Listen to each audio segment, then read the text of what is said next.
T minus 30 seconds.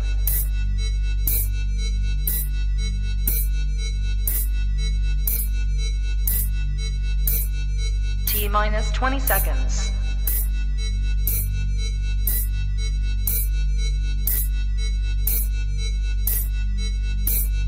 10, 9, 8, 7, 6, 5, 4, 3, 2, 1, 0.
Shut up!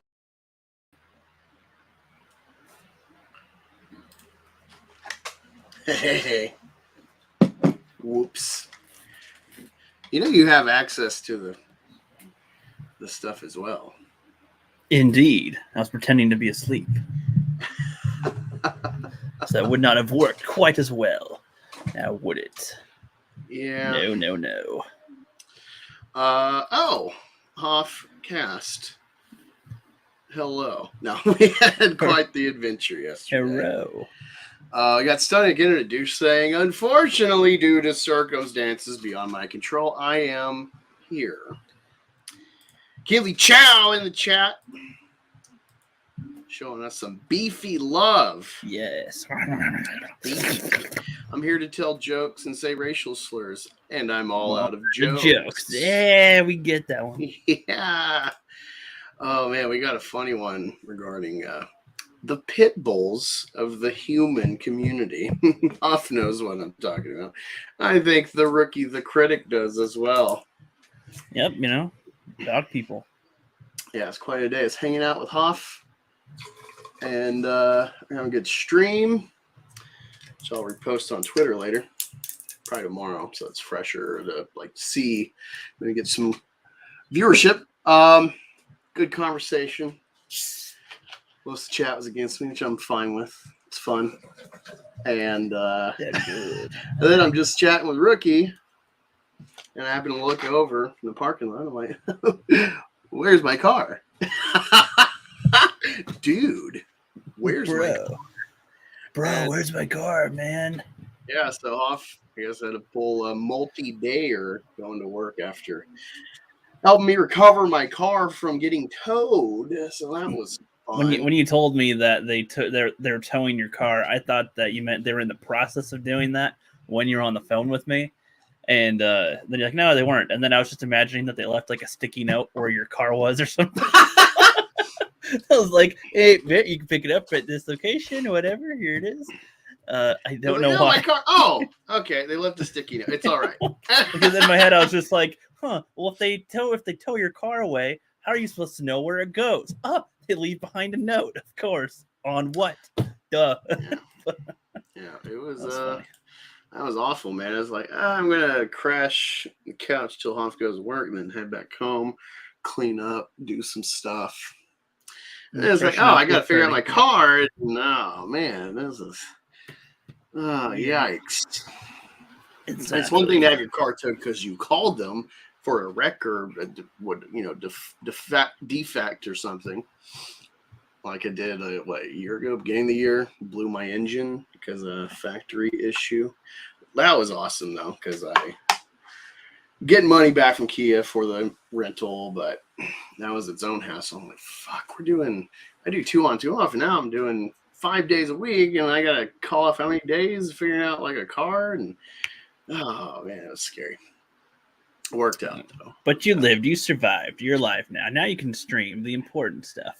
Yeah. Importantly, I'm here to stream.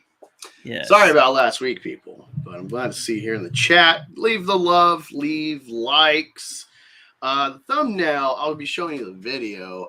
She may have forgotten she agreed to come this week since we canceled because I was tired, and then Rookie's like, my power. And then it's literally back right after. Yeah, you guys, he did the most foolish thing. We had like 3 hours before we had to go live, and I said that my internet's out for a little bit.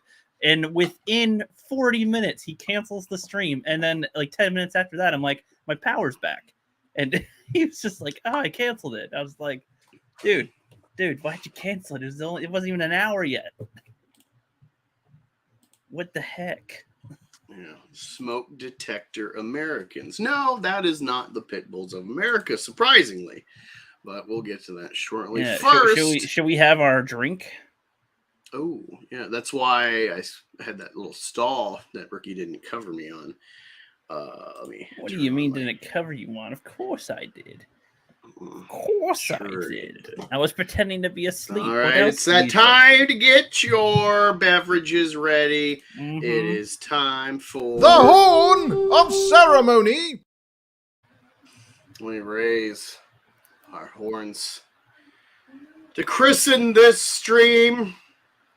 And thus we imbibe in honor of the gods. And we gently place our horns back in their, I don't know what you call this container thing. The cup holder. The horn holder. Horn holders. But yes. Not to be confused with a woman. And thus... This concludes the horn of ceremony. Good stuff. Skull. Fly, Eagles, fly, motherfucker! Did the Falcons win? Keely, I do sort of like the Falcons, even though you let Mariota go. Mariota go to, where did me look this up really quick? I am not really falling in Phil like I should be. I saw the end of the Philly game on the final quarter. That was good, tight, scary stuff. Bill Belichick trying to scare me with old man Zeke and his busted knees. Marcus Mariota. Oh, he's with Philly now? That's awesome. Oh, that's freaking cool. That's just a little side note. But yeah, we talking about some Ahsoka. God, it's just crazy. Yeah, dude, I'm like, oh, Cowboys Giants. Like, hopefully the Giants win. Of course, you're a Philly fan. And then I checked the score, having missed the game. I was like, oh, I wonder what the score was. 40-0. What the? Like the one game of the week that was not a game at all. Didn't even watch the highlights. It's not even worth it. Not even worth it. Titans choked. That's funny because I hate Tannehill. So hate Vrabel. Fuck OSU. Yeah. Again, unrelated, but yeah, hung out with Hoff last night. Go check out that stream if you like more in-depth political discussion. Gotten, of course, religion and evolution, debate. That was funny. I hope you've recovered or are about to recover with sleep, Hoff. Oh, God. Look who's here. Yep, Karen, yes. Shut up, silly woman. He doesn't just say woman or miss woman, silly woman. Silly woman. It's just the way he like has it as like a final breath. It's like, God, women. Away with the Speaking of women, not to rag on you, Karen, but generally speaking, women are trash, as we know. And let me find it. I shared it with the trans fat community. We will be looking at this little thing. Is this the stretchy girl with the position, or stretchy girl in that particular position that was quite limber? Wait. Let me go back and look. Oh yeah, that was funny. I assume that's what you were getting. I'm gonna have to try to figure out Meth Gator doing that superhero pose. That's pretty awesome. Superhero landing. Like, college game is for Nazis, and I'll be like, "What are you talking about? We're no, does this look like one community. To you? Does this look like one to you? Diverse community of common sense Americans of varied political backgrounds. Here we go, StreamYard. Yo, mama. Yeah, she can die. I don't care. Yeah, Mama is a classic oldie. All right, so it says women hate to see men having fun. Let's see what he's talking about. He's just trying to pour water into a water bottle, as one normally does. A little difficult. Oh, you made him spill. Trying to not spill. A funnel. That's for bitches. All right. You got it. Make it more challenging. Make it more challenging. I see. Yeah.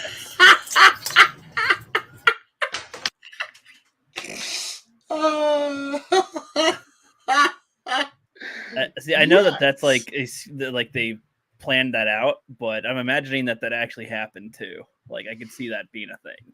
It's like, why are you doing that? Use I this. never expect. It's like, dude, there was a video. Let me see. I might still have. Let me check. Sometimes we don't go for efficiency; we go for fun. Challenge. How can we make it fun? Like, we don't just throw our paper away in the trash or something. We got to roll it up in a ball and shoot a 3-pointer. That's what we do, or we got to run up and dunk it. That's all what right. You do. Let me send this to myself. We shall observe. Oh, that's my other account. We send it to myself and we'll check it out. Whoa. What the? Okay. I was like, wait. No, I can't share porn on YouTube. Well. It took a minute to update my own back to myself. And I'm like, wait. Okay, we're good. There we are. It's only certain kinds that they don't allow. Of course. Right. Here we go. Sharing screen. Also, share this stream, you F slurs. Here we go. So I'm gonna not play music. I think it's like probably copyright. I think it might be Rocky music. So here we go. Things that every single man has ever done and will do again for no particular reason. Yep. Kicking the back. Yep. Guilty. Rolling. Guilty as hell. Yep. Guilty. Yep. I've not really done that one. That's on occasion. Yeah, I've definitely done that with like the that. step on. I haven't really done this. Like when I was younger, sure. This I've done. I'm like, why did I do this? Erasers are meant to be destroyed. Pretty much. Let me balance for no reason. Yeah. The shot glass! Yes! Oh, man. Did that once, and I was like, that's kind of dumb. Yep. Keys, yep. Well, especially if you got a mom, that one with the clothespins, if you got a mom that does her nails at all, and you're a little boy, you don't think about gender stuff. You're just like, oh, my parent does this, and this is a way to mimic that. Aren't they silly? Pretty much. Silly parent. Pick up a stick. All right, a stick. Sticks, especially, yes. Especially you can use it like Gandalf, firm. or you can be a fucking, Luke Skywalker or Daredevil. There's many stick-based characters that inspire us men because it is the soul of men. Yes. And I just love that video. Yeah. Because, literally the first time I was watching, like, oh my, like, yes! Woo! We all do this! Yes! I'm not the only one! No, one thing else funny, the one where he's poking the holes in the, like, container for the soda and whatever. One of my coworkers is obsessed with doing that, but to the degree where he almost, like, tears holes throughout it, but so much to where when I lifted it up, the whole thing just, like, broke off because there's too many whatever parts of it, the weight just broke. So I was like, all right, you got to do it, but you can't just do it on the edges like that. It'll freaking fail. Mr. McInternet douche, I would not dox your Twitter. Karen's like, you never listen to me, Angus. No, not all women are typical male. Yes. Well, I mean, it's just generally speaking, it's just sound advice to not listen to women. Oh, speaking of which, there is something apparently from One Piece. I know that a line that. God, I'm tired of hearing about these stupid manga I'm shows. Just saying that sounded, at least the line sounded enticing. God. Might as well watch this girl Agents of S.H.I.E.L.D. This girl was fighting this guy apparently, and she beat him. But then she said, "No, it doesn't matter if I can beat you now as a young girl, because when we get older, you're going to be able to beat the crap out of me because you're a man, and men are stronger than women." Apparently, that's a line from the show or whatever, and it's just like, a woman saying or a girl saying that men it's one of will those be stronger than women. All right, it's not I wouldn't say it's a good line of dialogue if that's how it's worded, but I guess that's something. No, because it's not the same as like, a woman could do anything, or right. No, you expect we can that kick all your virtue butts signaling and shit. So. I don't want, whether it is or not, or if it's just being accurate to the show, to the cartoon. I don't care. I hate when the right does the same thing where it's like, well, this is for our science. Like, no, just don't have those conversations in media. Yeah. For all about our escapism because we're little babies that can't be challenged by ideas, then don't do the opposite. Just don't do it. Oh, my Globy friend. Oh, that's good. That's good. Oh, I'm enjoying the circumferential existence on this globular sphere we're riding on. It's awesome. Love it. Love gravity. Well, it's fun. You might, dude. You need to check into Hoffcast. I'll share on my Twitter tomorrow.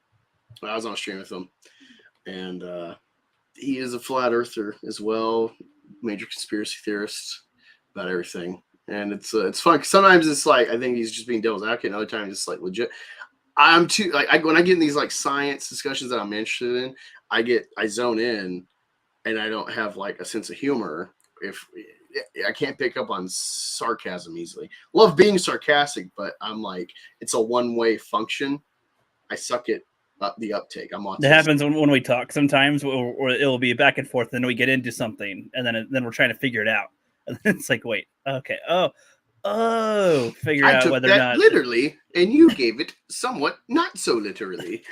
Yes, as we do sometimes. Oh man, okay, you all know ISOM sucks, and if you didn't see on Twitter, I had me some fun.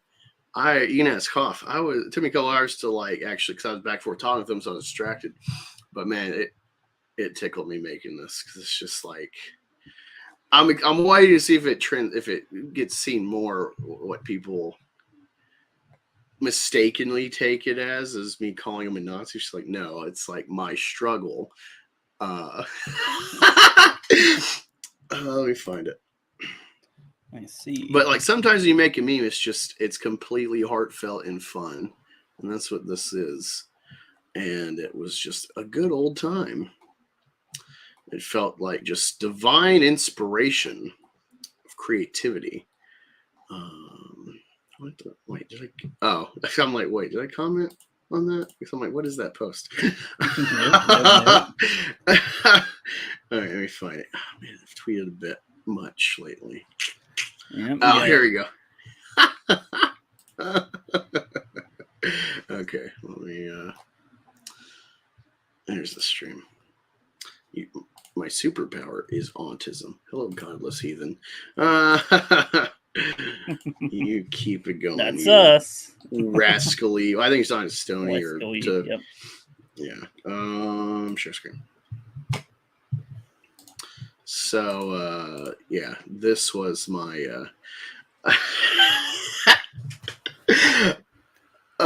instead of Mein Kampf, it's Mein Warehouse by German accurate spelling Eric July.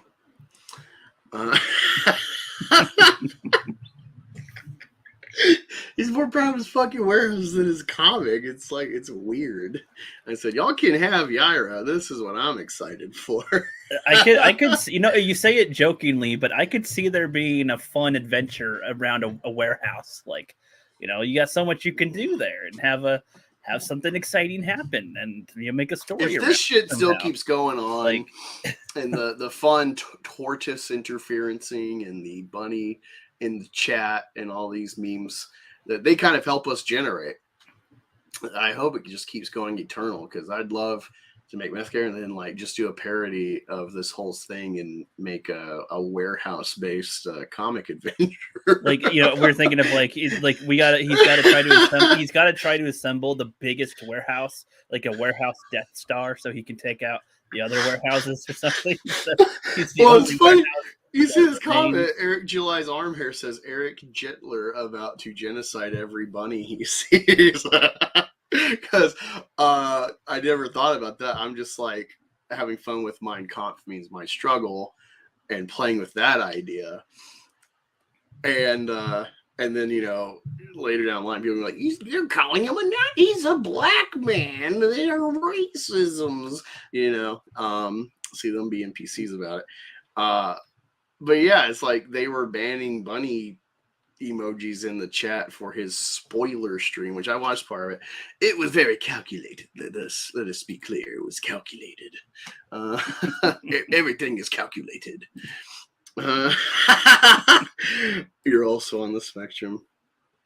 Eric July. I am on the spectrum. Whoa! I am screenshotting that right now and referring this to Eric July's arm hair for future memeage. That is fucking hilarious. Stoniac internet douche. Fuck. You always have to press like certain buttons to do the screenshot on the computer. Mm-hmm. I always have like a right click, take a screenshot option pretty much on my end. There we go. Snipping tool. Or a video editor thing to do a screenshot pretty quick for the most part. Eric. There we go. Got it saved. Let me send it over to Eric July's arm hair for some game planning. We're going to take him down with memes. It makes that channel or Twitter handle memes of destruction kind of makes sense. So it's tough, you know, the memes of death and destruction. It'd be quite funny. Oh my god, that's hilarious. Good one, Stony. I love it. July needs to chill on unions, in my opinion. He doesn't really know what he's talking about. Well, I am generally anti-union. I see the benefit as a worker to like strong arm a company to not make it really hard to fire you and stuff. But this is why, what I classically say is, I have a purple view of the government. Each side has like their respective causes. Politically, business-wise, like generally the left, the Democrat is all about the common people, the collective, the working class. So you get like union and whatnot as a typical standing platform, whatever.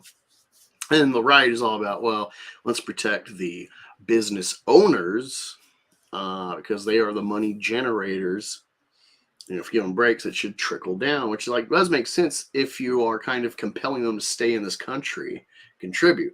But both sides and their initiatives have been half-assed, and that's why you got slave sweatshops in Vietnam making our Nikes to pay Colin Kaepernick to be anti-American, which I support his right to be, First Amendment. But this is kind of like the shit eats itself.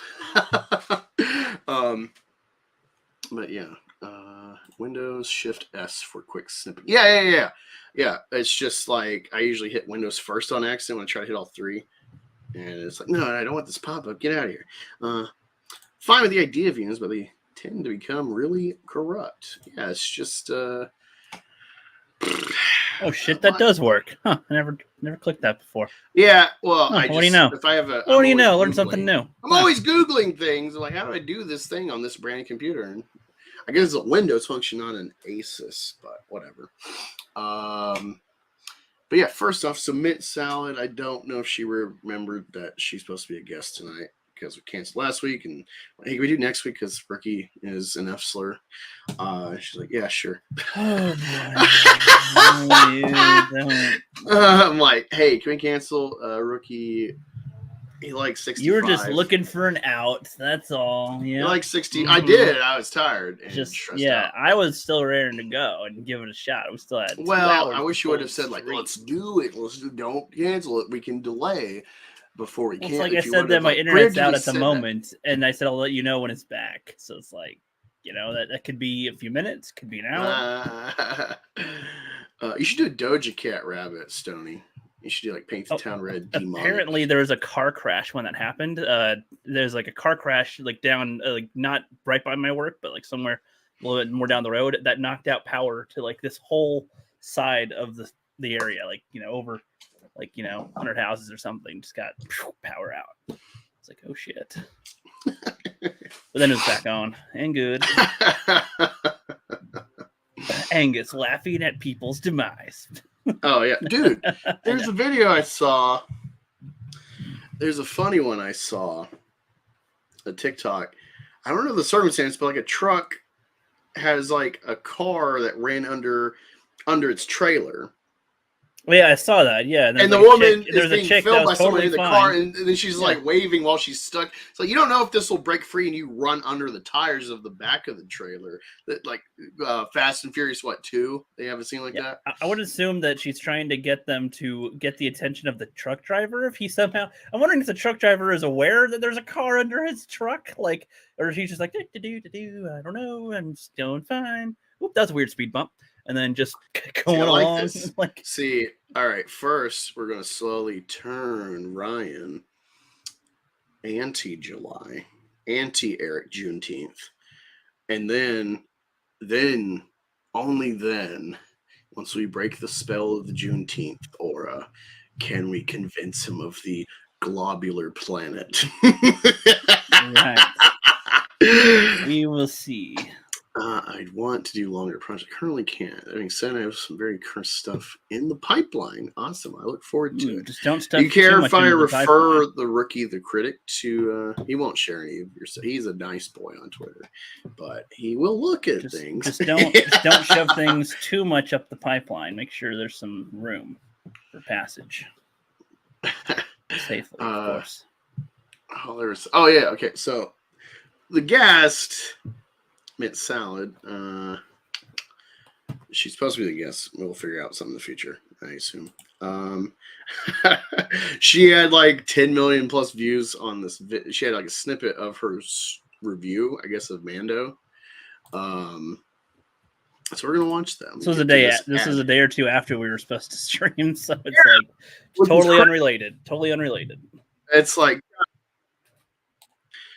and it's funny because she has OnlyFans or Fansly, and so she's got this whole kind of like, I guess she'll watch like Twilight Zone or Star Trek and shit while she's like playing with herself for the chat progressively. I've never indulged thus far, but I'm aware of what she does. I support it. And yeah, but she's got like a safe for work channel, I guess, before this stuff. She has like, I guess, daily reviews, which is crazy. I don't know how many videos they got, how long they've been doing this, but here we go. Crap. I haven't seen the whole video, but yeah, this like blew up for, it's hilarious. You know, she insults the prequels, so. Fucking sucks right now. I fucking hate it. First of all, why is there even an Ahsoka? I saw a little bit fucking screenshots of it. I haven't seen it, and it looks like trash. It fucking looks like trash. Why is there a fucking Luke Skywalker there? Fucking like when he was in his Return of the Jedi. Now, don't do that. Ah, there is no fucking reason why. I love the passion, sort of. Three. The prequels is just a Star Trek ripoff. All right, we're out. No. Never mind. Never mind. Unsub. Wait, I thought I was subbed to this channel. What the fuck? That's weird. I said it sucks. I should be subbed to this. Maybe I subbed on my other YouTube account. That's fucking weird. Yeah. I follow on Twitter. So I don't know. I don't know what happened. There you go. Not actually. Don't unsub her or whatever. Just follow her. Follow her other. You can check out that whole video there. Yeah. Done poorly. Okay, they're trying to do the whole political thing. No, not in Star Wars. Star Wars is not about politics. Even the sixth one. Wrong! No! Yeah! It's a bit about politics. It literally was inspired by George Lucas having Nixon derangement syndrome. That's where it's from. It's anti-Vietnam. Fuck you! Learn Star Wars! And they added, and the Ewoks. First of all, the Ewoks make no practical sense. Yes! How are you going to Agreed. destroy the I Empire agree, using yes. rocks and sticks? They She's have good. guns. They have lasers. Yep. How the Yes. hell I like does the the laser fucking Ewoks stop the Empire and Thank you! destroy That's the worst fucking thing in Star Wars! Yes. How have I not made this kind of video? Yeah, you're too calm, Angus. Wow, you need to amp it up a bit. You're too relaxed. It's fucking boring! That's a Fucking template. Ewok ambiguity! You're boring! That's a template, man. You gotta have the energy in it. I don't know. I don't actually get that fucking mad, but when I hear it's coming, I'm like, you're wrong! You're literally wrong! It's vague, but it is political at its core. Fuck you! the second Death Star. Why the fuck is there a second Death Star? Don't you learn from the first I love her little. where fucking Lucas destroys it so easily? Why are you making a second one? That's just a waste of resources. There is no reason to watch any of the fucking Star Wars shows. There's no reason. The only Star Wars you need to watch the first three and also the other comics that Disney disavowed once they started making the sequels. Oh, let's just screw over the fans. Fuck you, Disney. You're ruining literally everything. There are good films that exist, not Disney. First of all, Disney butchered Scarlett Johansson's I now tits elect in her the fucking leader of the Marvel fandom movies. menace. Right after they bought it. Oh, no more tits. All it's CGI. Let's get rid of the fucking tits. Oh, let's make it more family friendly. Fuck you. Fuck you. Iron Man and the other ones that she's in.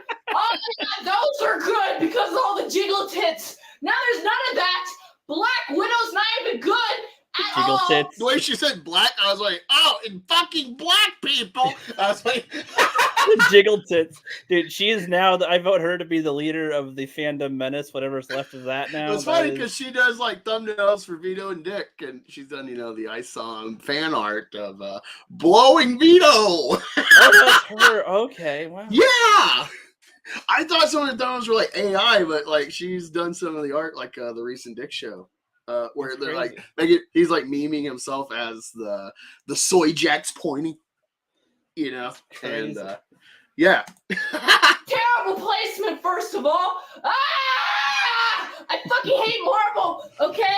You know what? When I first reviewed Marvel, I was giving them a benefit of the doubt. A lot of people were like shitting on Marvel. I didn't understand why.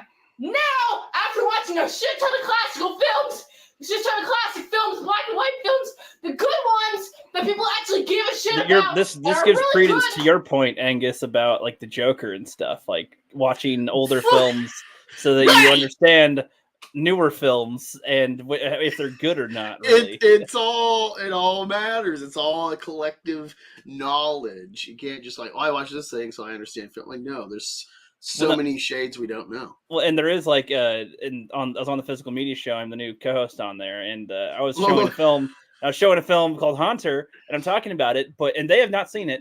But I'm like, well, they probably have seen films that do things like this, but I don't know because I haven't seen them. And yeah, like, for all I know, what I'm talking about is like, that's been done before already, and better versions, maybe learning. I'm sending you this guy,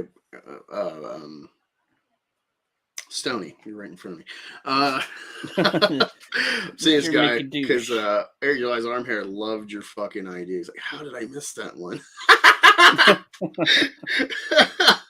So if you hate Eric July's crappy fucking comic like I do, follow this guy. He's memeing up a storm.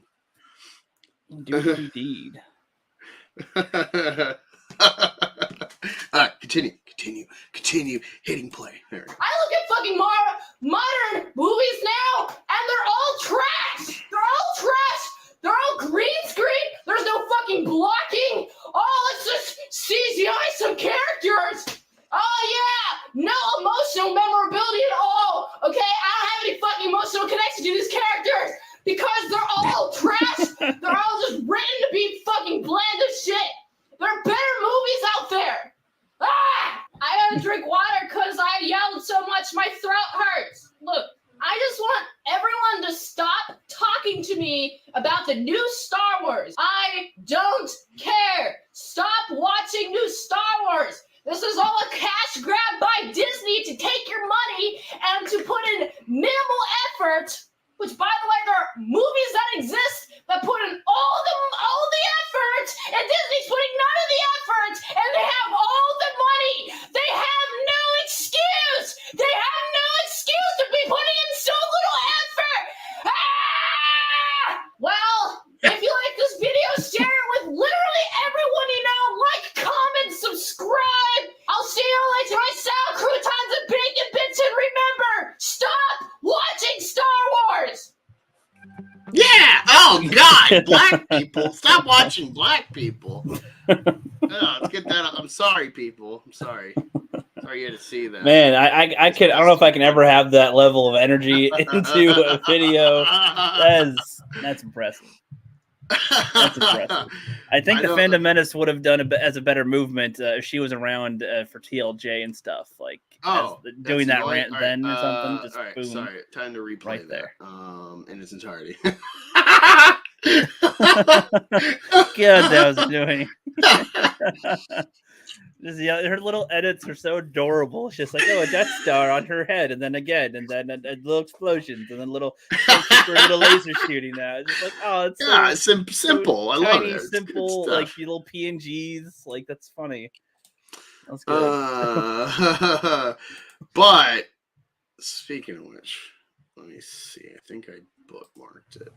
If not, let me look this up. Sony, it says, now hear me out. If she was a man, I would be fine with this. Pit bulls.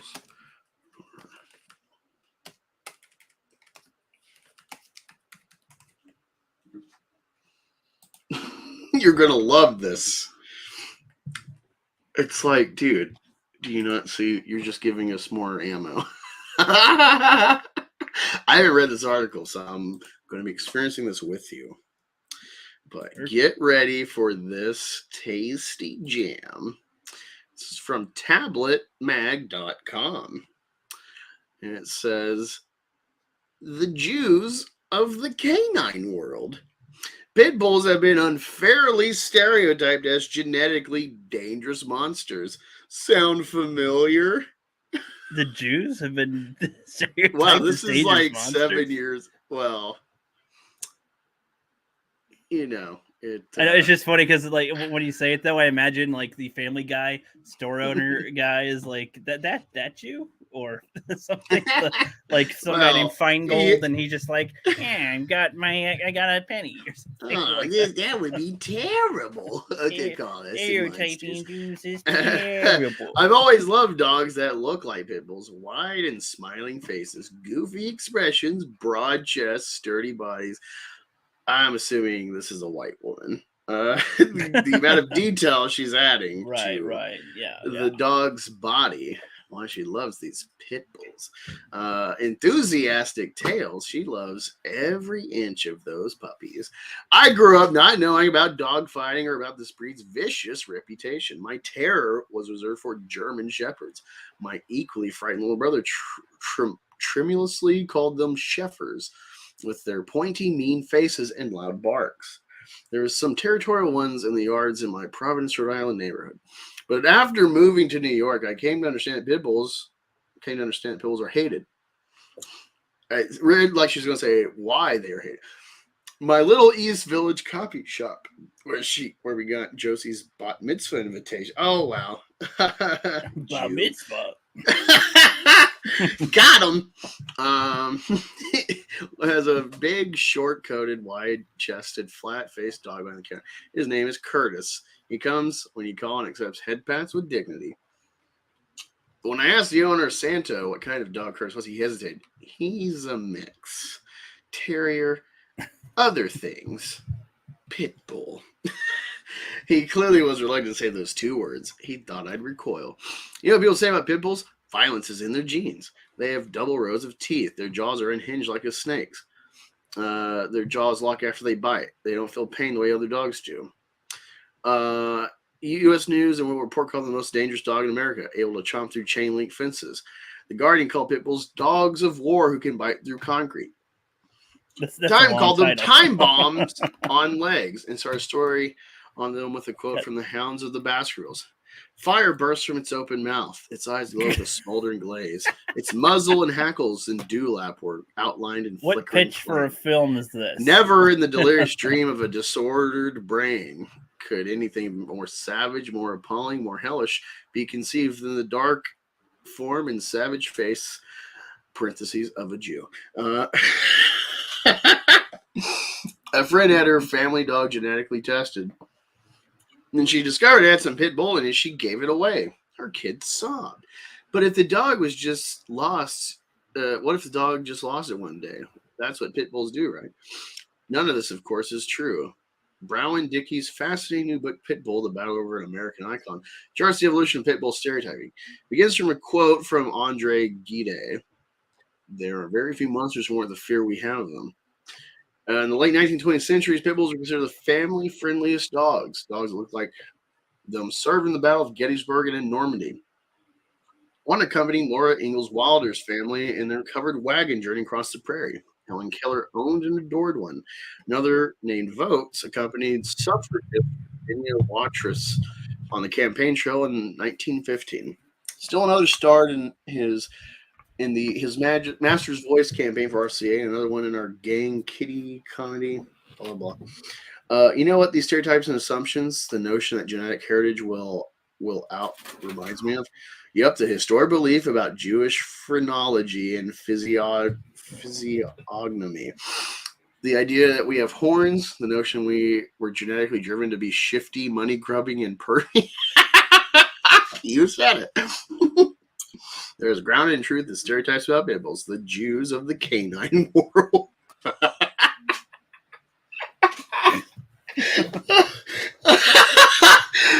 And so now you'll It's understand. just like those like orcs are black people things. Like you thought of it, okay? People making the article. Haven't you ever noticed how pit bulls are the same things as Jews? Pit bulls are vermin and should be exterminated as well as chihuahuas. It's Chihuahua. Chihuahuas makes a lot more sense because they are annoying little bastards that. No. We talked about this. You know, it's like mostly this civilized world is so removed from the use of dogs and their purpose. I'm just saying they're loud and noisy and they'd be fun to kick. Well, it has a purpose though. These little lap dogs that they're alarm systems. They're not going to attack. I mean, they might nip at your heel, but they are alarm systems. You know, it's funny because we think, oh, it's fucking annoying dog, kick it, you know, but it's like its mind is like, hey, what's that? What's that? Something there. Hey, like that's what they're thinking, and it's like it's cute because we don't think their perspective.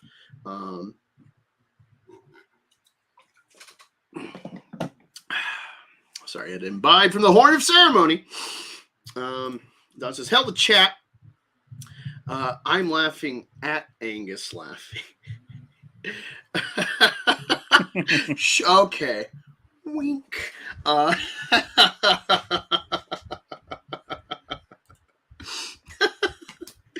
Oh man, I figured this would be like a new article, and I look into it just now. It's like 2016. Oh, it's an oldie. Yeah, we found a gem. So nothing's changed since then. Dickie's research was driven in part by our love for a dog, Nola, a 38-pound pit bull with caramel white coat. Whatever. Dickie quickly discovered that there's actually no such thing as a pit bull. The name can refer to a constellation of breeds: the American Pit Bull, American Staffordshire Terrier, the Staffordshire Bull Terrier, and the American Bully. And of course, since only a tiny percentage of dogs are purebred, the term pit bull has come to mean mixed breed dogs with pit bull characteristics such as blocky heads and brindle coats. People's anxieties about class, race, and crime are projected directly onto those animals. Pit bulls, meaning any dog that looks the way we think a pit bull looks, have been banned or restricted in over 850 U.S. communities, as well as the entire UK, which doesn't consider the Staffordshire Bull Terrier a classy breed that originated in England to be pit bull. So guess what? Only that kind's not banned, and many apartment buildings and public housing projects refuse to allow pit bulls on the premise. This, despite the fact that the Centers for Disease Control and Prevention says that breed-specific legislation is ineffective as well as harsh. PETA's Ingrid Newkirk contrarily disagrees, saying dismissively that pit bulls are kept by mostly every drug dealer and pimp. Oh, PETA never change. Their website is implying that's the same that should happen to Jews, or what are they saying with that? Their websites devote to the evilness of pit bulls, calling them Frankenmaulers and mutants, among other worse names. Just says there are a zillion websites devoted to the unsavory, innate nature of the Jew. First, I Googled pit bull stereotypes. Then I Googled Jewish phrenology, which I really do not recommend. Oh, well, thanks for the recommendation. Well, too late if you already said it in the article. Possessed actual measuring tools for faces to determine how closely they hewed to Jewish and Aryan characteristics. Aryans had narrow faces, strong chins, thin noses with high bridges, wide eyes, and pinky white skin. Jews had dark skin, fleshy faces, weak chins, hooked noses, beady eyes. Hitler also felt that Jews had a specific odor. Thus, the Blutschutzgesetz laws for the protection of the blood and the notion of you say for protection of the Jews. Mixed blood for someone who had both Jewish and Aryan ancestry came to be. Similarly, see the one-drop rules banning dogs with any pit bull ancestry or features from communities and housing. Hitler himself was fascinated with dog breeding, particularly of German Shepherds, and of course, passed a ton of laws designed to separate Jews from their own use of animals. He banned both kosher butchery and Jewish possession of pets. Yeah, I'm against the kosher butchery. It's cruel, you know. It's funny, these like leftist love diversity. They'll be like, you'll see a farmer shoot a pig on Twitter and like, it's cruel. And it's like, they got like instant death. Versus kosher is like they string it up by its legs and bleed it to death from cutting its throat. And that is nice and pure. Oh, yeah. Eugenics wasn't confined to Nazi Germany. In America in the 1920s, Dickey points out the executive secretary for the American Eugenics Society was a prominent veterinarian breeder who called for fitter families for future firesides, in which humans were physically evaluated like livestock in formal shows held at Midwest county fairs. They should bring that back. In 1934, the guy wrote a book called The Case for Sterilization, which appalled Hitler's efforts to establish a master rate. Applauded. And Germany was eventually used to justify mandatory sterilization laws in the U.S. Nowadays, people associate pit bulls with thugs, and the word thug, as we all know, is barely coded shorthand for a young African-American man. Truthfully, I'd thought of pit bulls being Jews, but comparing pit bulls to African-Americans is even more resonant in terms of the stereotyping both face. Pit bulls are seen as murderers, even though, as Dickey points out, only about 35 Americans a year are killed by any type of dog, as opposed to the 36,000 who die in car accidents. Yeah. But no, I just thought this was funny deep dive. But apparently, I've looked into it, there is like a disproportionate number of cases regarding pit bulls and maulings or deaths. And it's not always, a thug had his drug dog. It's just like, here's a shelter dog we love. We've had him for years with their baby. And oh no, it ate it. Darn it. Guess we'll have to have another one. You can see video of kosher slaughtering the classic faces of death. Okay, here's the thing though. Eugenics actually work. However, as flawed humans, we don't know what side effects it might cause, and forced implementation is immoral.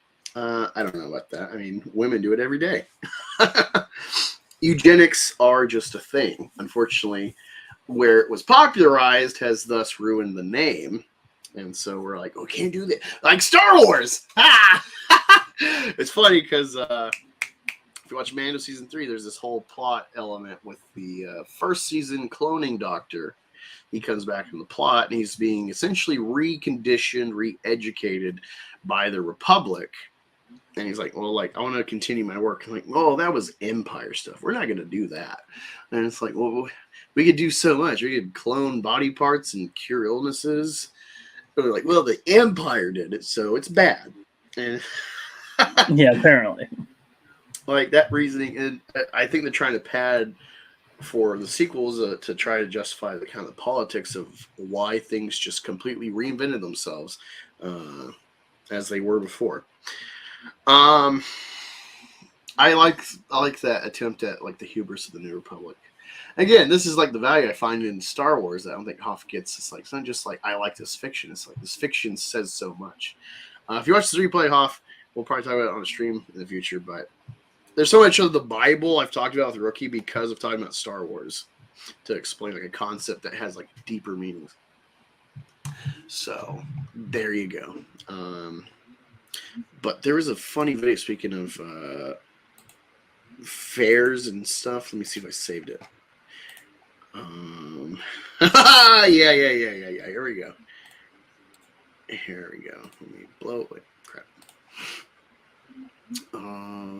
Share this video. Here we go. Oh, watch her in, boys. Get good. Replacement MILF right there. Hasn't had a calf, but I bet she'd breed up on the first cycle. She's bangs vaccinated, verified by the college dean. And what do you want to do here now? Get your blown spin around once, George. Oh, boy, got the rear end. Looks like a peach without the fuzz. Oh, my. And look at the bag on there. Two big old personalities on that one. One's a little bigger. Don't mean it's a bad quarter. Just means it holds more milk. Got child support written all over her. What do you want to do here? Oh, wild. Get up on the bar and dance. Come on, girl, now. What are we going to do here? $100 bill now, but $100, but we got 100. She'll put you up the gate. Now, $100 bill now, but $100, but we got 100. 5'10", boys. Moderate frame. She's small enough to get on them knees and use them for what they're for. Got a flat spot on top of her head the rest of the beer. Oh, boy, now, 101. Yet she's tall enough to slap the chops out of your ex-girlfriend. And what do you want to do here now, too? Now, but How creative! That's a good way to use your talents. Yeah. How'd you get so good at auctioning, Bob? Well, I just I got a girlfriend. I auctioned my girlfriend. Actually, she's my sister. Well, What's the that's difference all at that point? That's all right. Nothing wrong with that. Good, clean American family fun. To like the button. There you go.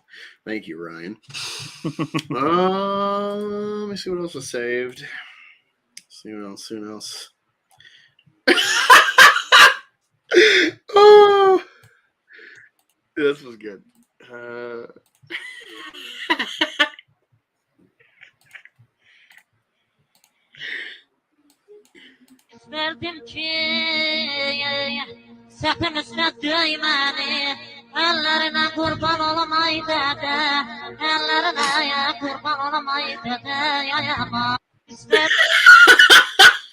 It says every night before I go to bed. Fucking mosquitoes and flies. That's odd. Yeah. It's hilarious.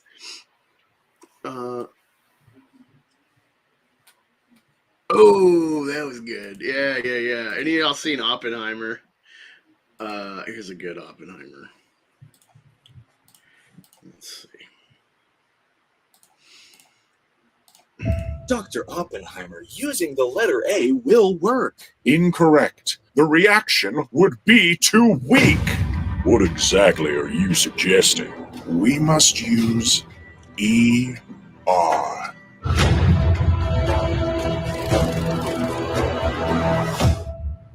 I'm going to drop it.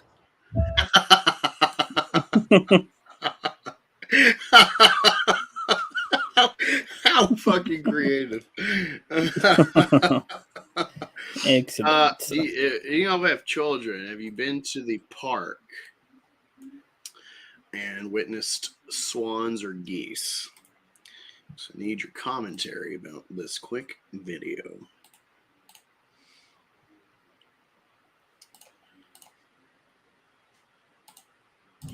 Oh, God. Oh, God.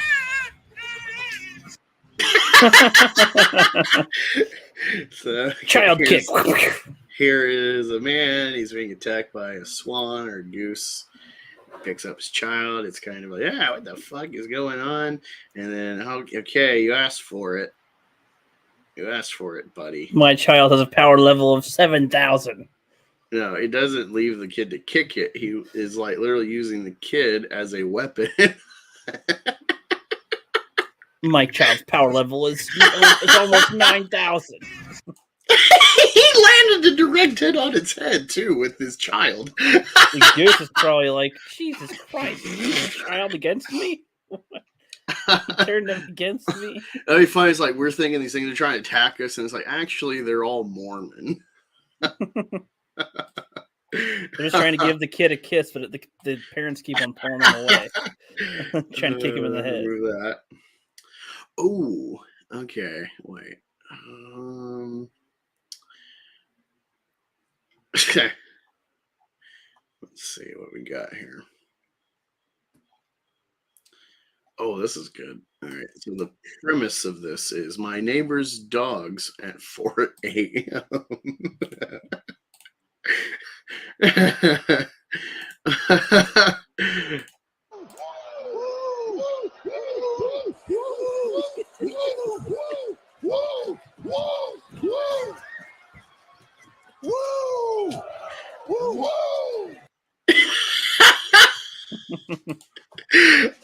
I just love that. The fact that people are paying all this money to go see these guys like, woo, to each other. They were just like, So what? Yeah, he did it. Oh, what's he going to say next? Oh, he said, woo. This is, I'm like a week or two late talking about this, but 10 a.m., the Norfolk Police Division responded to a call of a man driving eastbound on 275 with a Watusi bowl in his passenger seat. The officers received a call reference a car driving into town that had a cow in it. They thought that it was going to be, like a calf, something smaller, something that actually fit inside the vehicle. And the vehicle was big enough. Well, technically. As a result, the officer performed a traffic stop and addressed some traffic violations that were occurring. This cow shitting on the back half of his car. Honestly, I feel really bad for this fucking bull. Because it's like, I mean, yeah, you stuff them in trailers, but it's like, just like stand in the car all the time. Is there a chance to just like rest? Like, yeah, you know, if he tries to move it all, he's probably gonna fall over. Imagine if you're a biker and you're just like kind of mind your own business, not paying attention, like, oh, there's a car, but whatever. And then it's like the cow just like turns its head and then knocks you out and you die. With that particular situation. The occupant of the vehicle was identified as Lee Meyer of Neely. The Watusi Bull's name was Howdy Doody. Only it was Richard Meyer. Howdy Doody. I forgot about that. He was immediately pulled over by Norfolk police and they performed a routine traffic stop. The officer wrote him some warnings. There were some citable issues with that situation. The officer chose to write him a warning and ask him to take the animal back home. It's funny because he's still got to drive. Still got to drive it back home, so. It's like, all right, am I going to get pulled over again here? What's going on?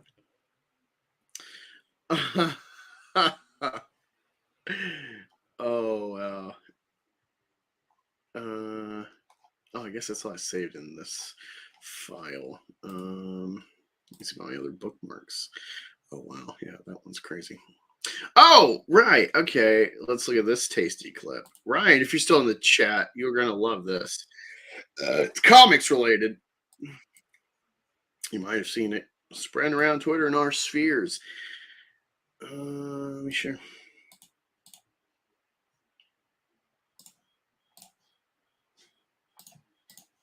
Superheroes are a very queer kind of story, and that you have these characters who have these double lives, and one life is much more colorful and dynamic and exciting, but they also have to keep on this normal life. Most superheroes are in the closet, either literally in some cases, or in a more metaphorical way of like, I have to keep my secret identity. That's important.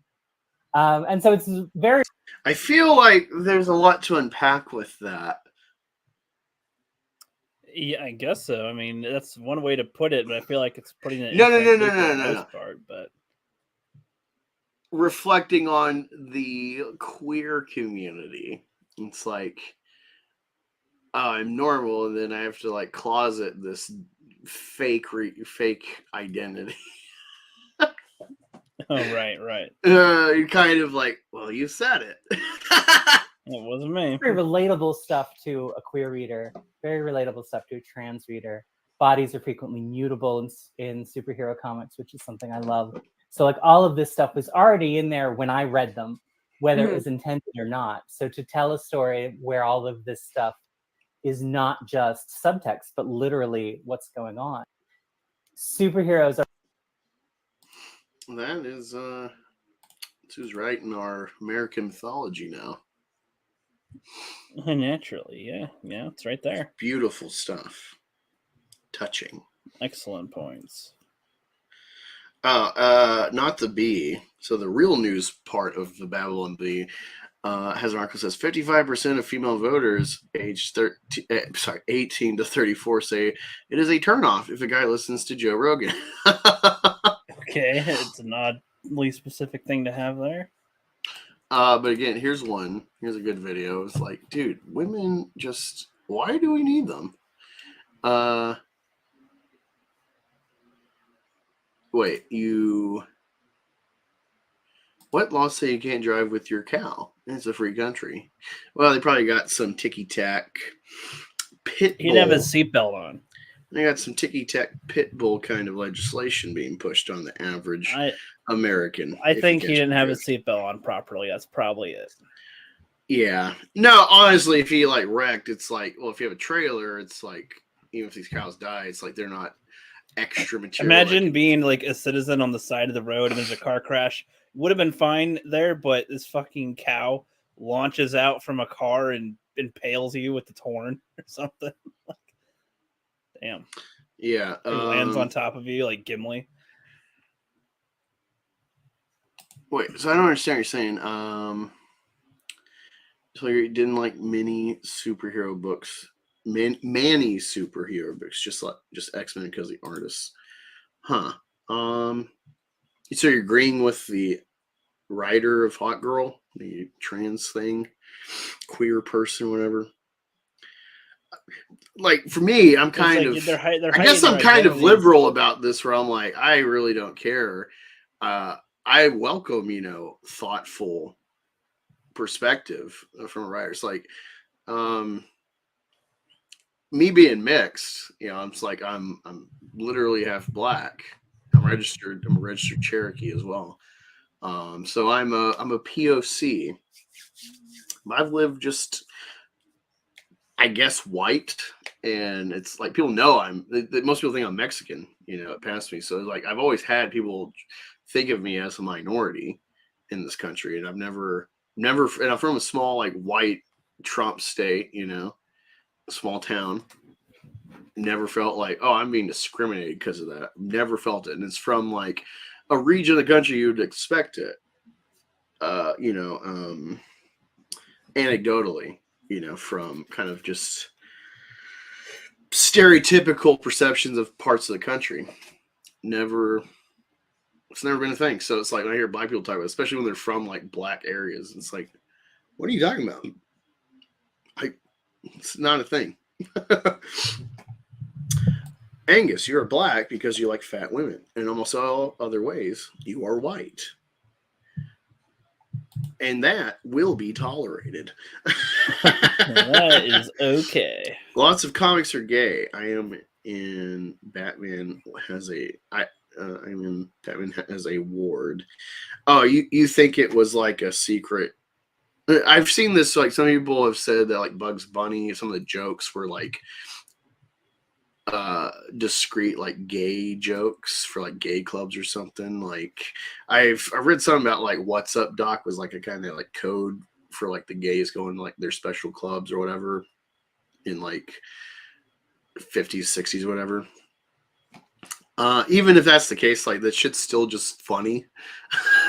It's so subtle if it is a intended thing to like queer code or whatever, as you would say today, that like these jokes just work. And also it's like if they are queer coding, it's like they're still making fun of themselves.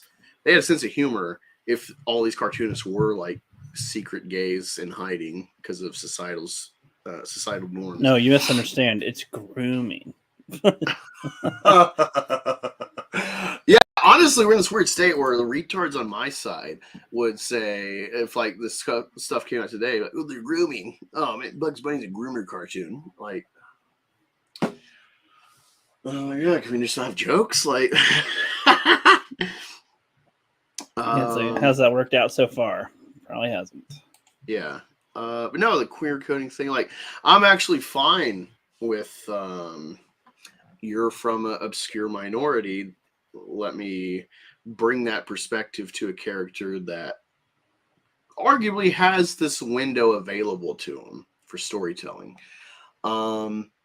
Eventually want escapism, which I don't know what that means exactly in our sphere with that conversation. Because like some of the best escapism, like Star Wars, is inherently political. But it like simultaneously is so subtle in like what it's directly saying politically. That's the value of Star Wars. The only like obvious stuff is like Nazis are bad. It's just like that's the general consensus of humanity. Oh well, democracy's good or empires are bad. Very simple concepts that everyone's kind of in agreement today. Those are the only obvious things I notice in Star Wars or whatever. Like when Anakin's like, "You're either with us, you're either with me, or you're my enemy." He was directly trying to channel George Bush in that dialogue with "You're either with us, or you're a terrorist."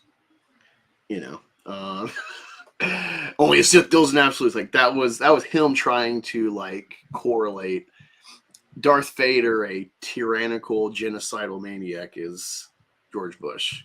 But no one watches the prequels and like, oh, look at this commie propaganda, anti-American George Lucas. No, you can like that or not, but I've never seen people comment with like that perception, even though it's like literally what he did. That's the difference. So it's like, again, referencing Barbie movie. Barbie movie is like what you need to do. You need to, if you want to like normalize minorities into a population, you just like make them seem like they're just like everybody else. They have a trans actress playing a Barbie, but I've never saw them tout, we got a trans Barbie or a trans actress as a Barbie. They never virtue signaled about it, and they just played it straight. Like, this is an actress on the set playing a Barbie, and the whole movie is male female. There's no addressing diverse gender, whatever. It's just male female. The whole dichotomy of the film. That's how you do it. There's always gonna be people like, no, you can't allow that because it's a slippery slope, whatever. But in America, I think that's the way to go. It's just like, don't do like Dylan Mulvaney and how they used him or whatever for propagandizing, trying to shove it in your throat. Just like slip it in nice and easy. You gotta use protection. No, it's interesting. I mean, I don't know. I haven't read enough old Batman to see if it's like queer coded or not. If it's meant to be kind of like an age gap fantasy or something. Ambiguously gay duo. If you're a gay guy and you perceive that and that's why you like it, that's just like a kind of fun fanfic element. I don't see the problem with that. Like, people fanficked Han and Leia before that was actually a thing in the film. So I'm totally fine with that stuff, finding it's just like, how much are you facilitating? Is that just like the Reylo stuff in Star Wars? Like, if you want to ship them, like whatever, they're characters in the same timeline. Let's draw pictures of them fucking, or Storm Pilot or whatever with Finn and Poe. They wanted to like make them gay, the fans. Whatever. It's just like when the people making it are letting that be a distraction from what is the actual story. That's when it's like a problem for me. So I'm pretty liberal with like, I always try to be avoiding like, I want to avoid gatekeeping, even though I understand the necessity of it. Yeah, Batman is one of the best characters ever. Big difference between having a backdrop and working it into the plot versus screaming Orange Man bad at the audience. Yeah, exactly. That's the thing, is like, well, yeah, we love trans people. How about you hire Blair White to write a comic? She's not the right flavor. Exactly. That is the problem for me. It's like, I actually don't care if there's leftist viewpoints in books. It's just that's all that's allowed. And they don't really allow neutrality either. They don't write stuff where it's like, well, this Trump guy's got some points. Actually, Biden messed up here. Trump's actually the right guy for this problem. They don't do that. They don't be like, well, like, I don't know what the right answer is, because someone's getting fucked somewhere. That's the problem. Yeah. I know what I want to look into. Star Wars theory. We gotta do reacting to his breakdown of episode 5. Oh god, this one's 23 minutes. Last one was like 10 minutes. Jesus Christ. This is gonna take forever. Geekdom 101's video is like 10 minutes. I know. New crap. I understand what I'm getting into on watching Star Wars theory. Well, somewhat. I don't know now. Ahsoka. Here we go.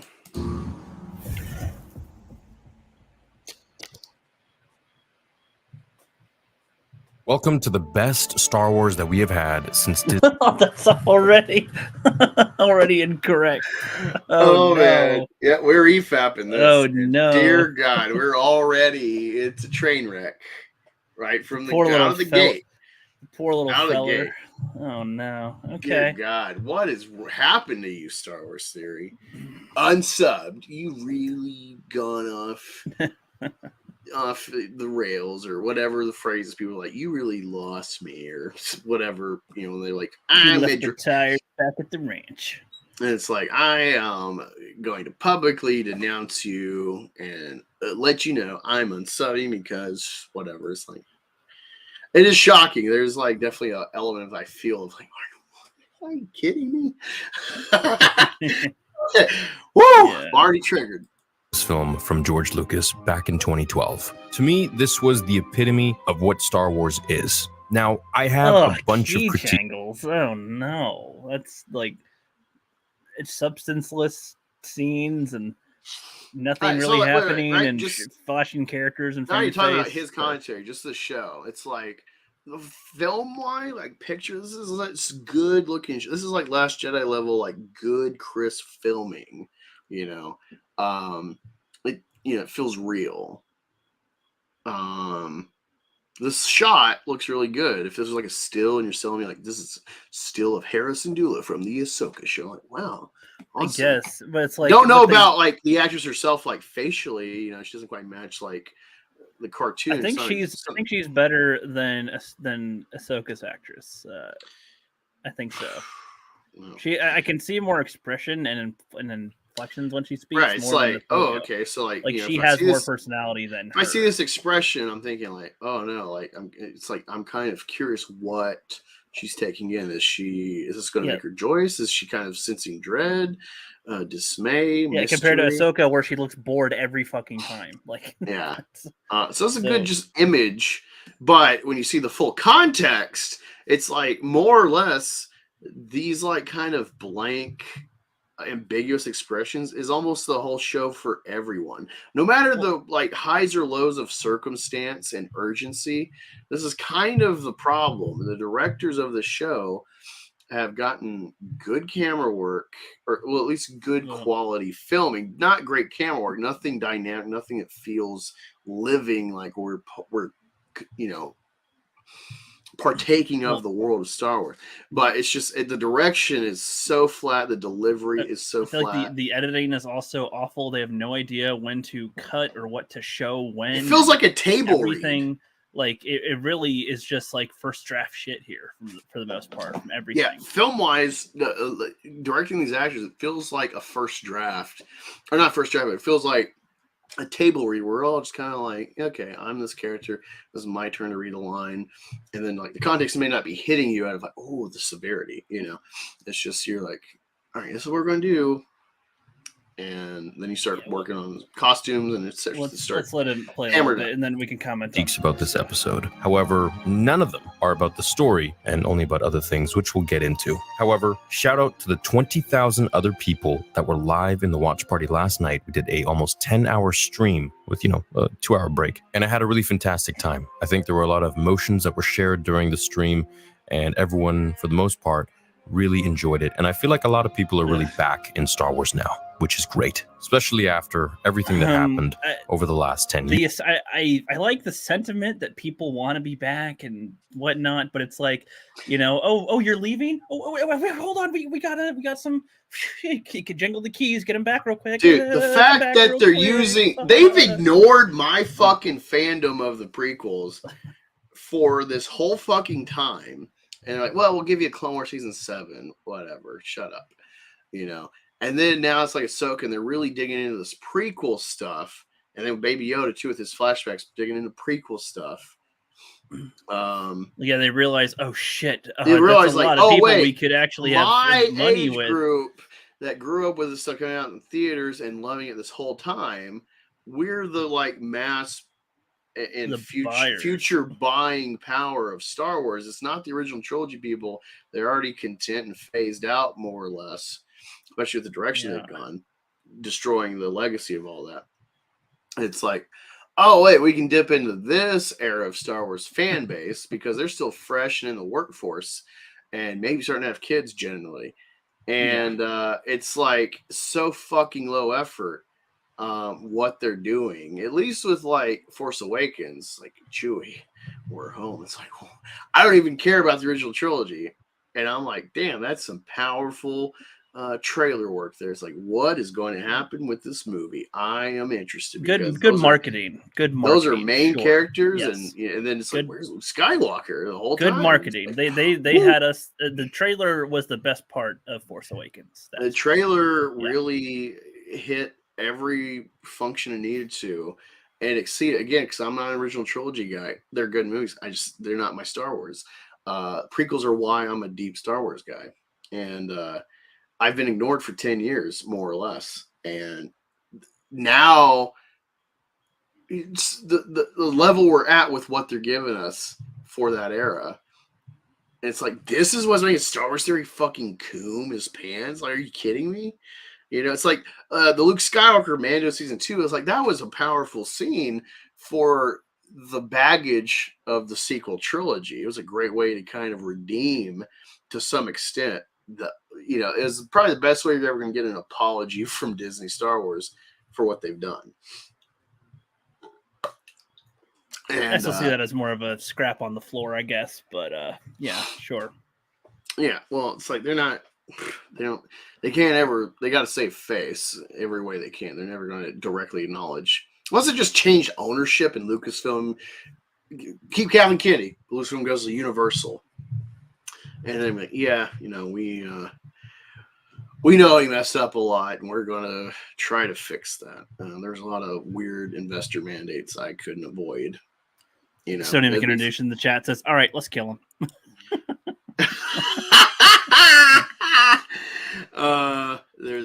See, I don't care what you, as long as the work is good.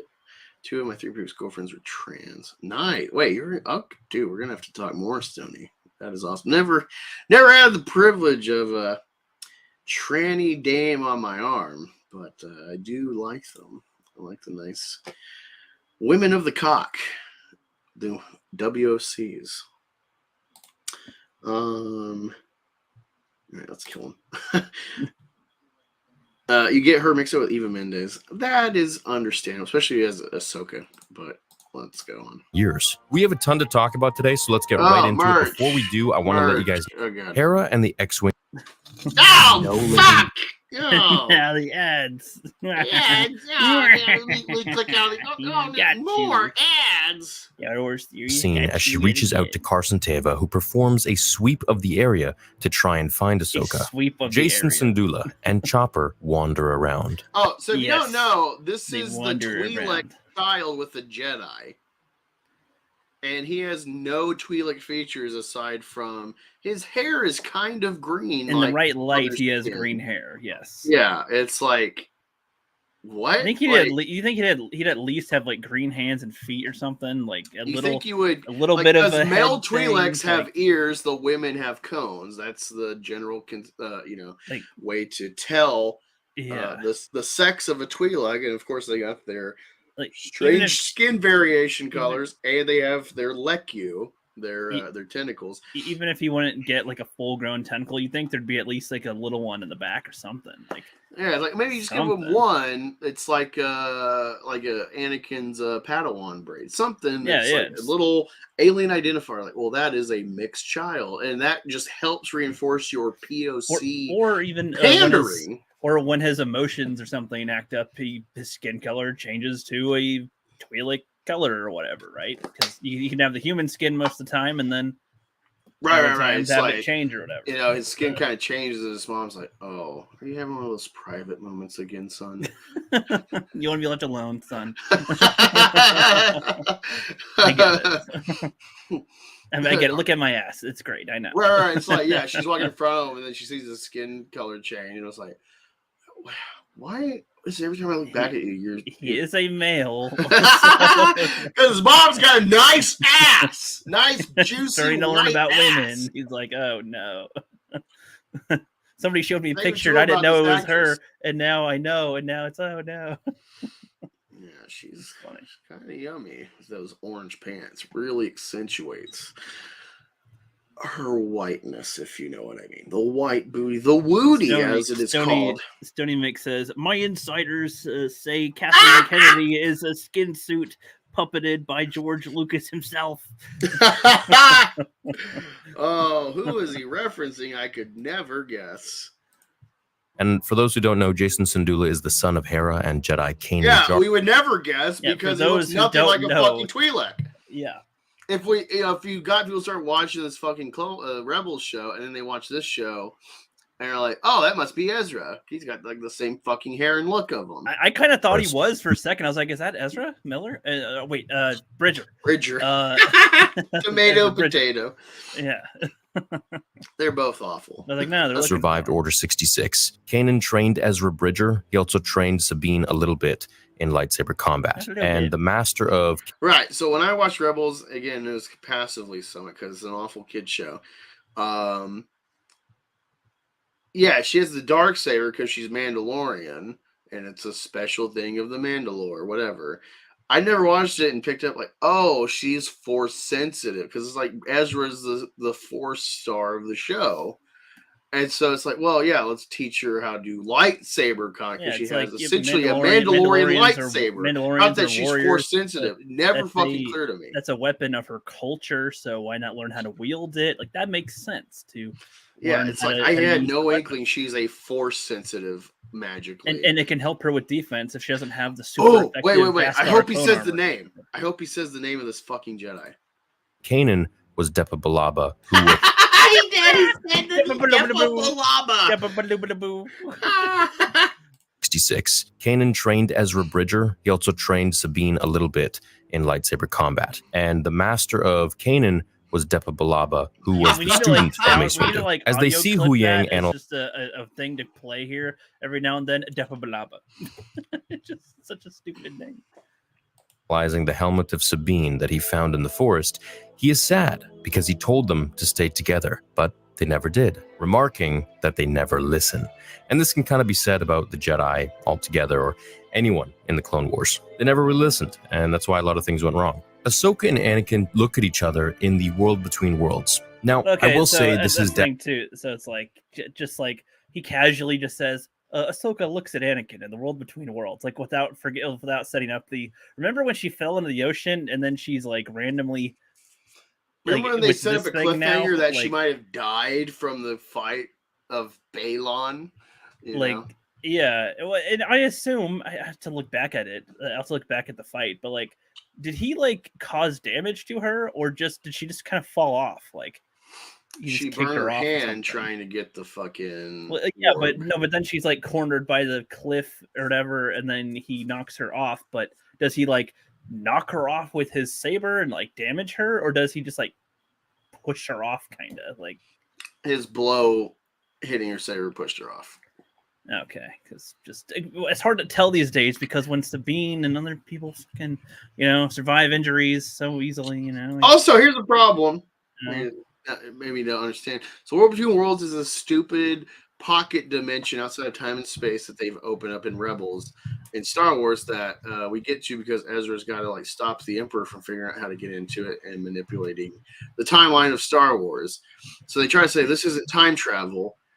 But they don't really have any kind of real feature to keep anyone that can understand the power to get here from just popping in when they want and wrecking the Star Wars universe. I don't care what they call it. The existence of it is really stupid. Vader in season 2, and it's a cliffhanger because Vader just walks out and we never see Ahsoka. So it's like he killed her, and it's like emotionally a powerful moment that you linger on because of all the baggage of that's his Padawan. And well, it also gives Dave Filoni props for like bringing his SE into that show and then killing her off of like, oh, see, she has like a good ending here, but she didn't actually win everything. Yeah, it turns out good. That's good writing. Ezra pulls her out, but then this through the World Between Worlds. But for some reason, I don't understand the context. For some reason, Kanan has to die, and so. Boo-hoo, Freddie Prinze Jr. Yeah. And so, the setup here is that she's been knocked off and possibly killed from the fall fighting Balon and being defeated. And the water turns into like stars, and it's like this like platform she's on. And it's like, oh, we're in the World Between Worlds. And there's Anakin Skywalker, episode 3, with his arm and his lightsaber from episode 3. It was like, what does this mean?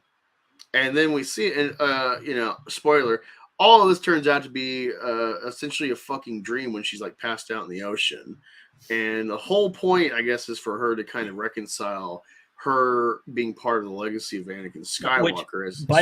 Which, by the way, none of this at all was shown throughout the show as anything she's struggling with or dealing with, coming to terms with, or needing to have a conversation with anybody about. Like, we have literally, her character has zero anything of anything to be anything. She's just like, we Thrawn, stop him, I guess. There's some guys, come along with me. Here we are. Like, there's just been nothing at all. Yeah, so the other thing too is you'll see a lot of people that are hating Disney Stars like, oh, look, key jangling. Well, okay, here's something that's like retarded. First of all, if you say like, oh, well, like if you're a new viewer, and you only know Ahsoka from like the snippets in Mando and Boba Fett, and you're like, and you try to tell them like, hey, what? Well, if you want to know about Ahsoka, you gotta watch the Clone Wars and or Rebels. So many people are gonna be like, oh, like a cartoon, whatever. There's just like this mental block of most even casual film watchers. They're not going to watch a fucking cartoon to understand. They never reintroduce you to this character for like, hey, audience that has no idea who the fuck she is. They never reintroduce her and her part in the world. And so they're just relying on you to watching these other shows on Disney Plus, which is not going to happen for casuals. They're just going to watch live action new stuff. And also, they, include this World Team Worlds where it's like episode 13 of season 4. And it's so you're thinking like, oh, Anakin's here, but of course all the events happen. So what does this mean if he was able to go to this place? And it turns out it's all in her head. So it's actually pointless for you to actually do any of the fucking research. It's just as meaningful as Kylo seeing Han Solo say, "I forgive you, son." Yeah, it's more of just his own mental projection. So she is mentally coming to blows with her past, with her master, and accepting her role in the universe. And it's like she doesn't. What does she accept as her role in the universe? But it's really what, like, that is the intent. But really, it's just like, oh well, she taught herself to be better. It's like she doesn't really learn anything. Yeah, it's not like she Anakin or from projecting on Anakin. It's really herself uplifting herself. So this is like you get the weird. Like, I don't like digging into this like. It's just woke women power, but like that's kind of what they're trying to do with this crap. But it's like I wish that they could have used this type of thing to like dip into the philosophy of the Force, and like maybe she's like looking like, maybe throughout the show she's been like trying to remember old lessons and trying to figure out what they mean now that things are different and how they apply, and then have something like that play out when we get to this point to where she's like revisiting something she thought was like secure, like like some type of, you could call it a memory thing, I guess, whatever, where she's kind of looking at her own memories and like seeing something a little differently and then putting together a different lesson. And like Iron Man, but it's using what she's already learned, but then applying it with her different perspective now or something, like, so that it's still like it's nothing as contrived, I guess. Like, I hope. Here's a great example. Yeah, I was with my parents after a football game. We're driving home after seeing the Cowboys lose 31-0. It's a great day.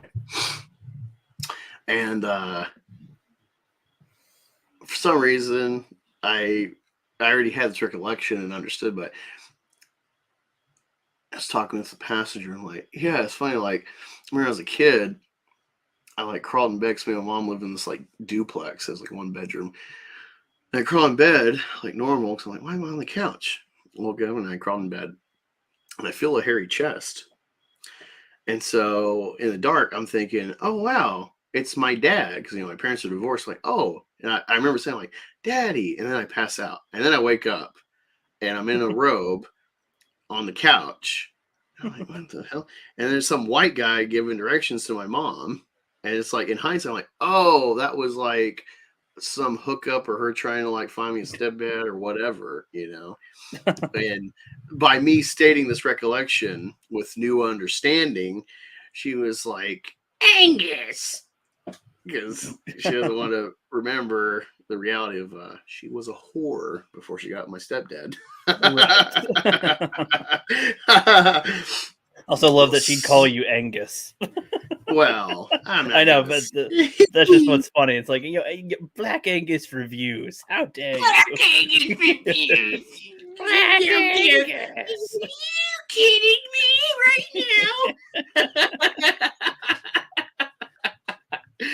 Yeah, it's like there's nothing like that where it's like, oh, poop. Right.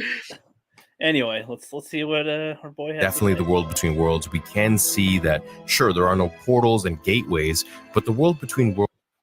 Oh, Jesus Christ. The world between ads. Yep. The world between ads. Oh, it's literally what's going on. Worlds is a place in between not only time, but the living and the dead. And it's a place where the dead can commune with the living, as Palpatine mentioned to Ezra in Rebels at the very end. So Ahsoka and Anakin look at each other in this place. And in the background, we can see all the different pathways and runways and things that lead to other places in the world between worlds, which is really an infinite place. Now, briefly, I'll say the world between worlds is a place between the living and the dead, as Palpatine said. So there are a lot of theories for this place that we can dive into maybe at the end here or in another video. However, personally, I think that perhaps this was indeed Anakin Skywalker and not some trick or illusion from the sun. Ahsoka says Anakin looks the same, and he laughs and says, "He looks." I don't know. He just accepts it. That's like, the thing. yeah, He's just like, oh yeah. I guess he's like, Filoni. I guess it makes sense. That's what he just wants. I don't know. I was hearing people on Twitter. They're like, there's a difference between the living force and the cosmic force and whatever. And I'm just like, no, the force is the force. What? I'm just like, there's yeah. You're like Harrison Ford. That's not how the force works.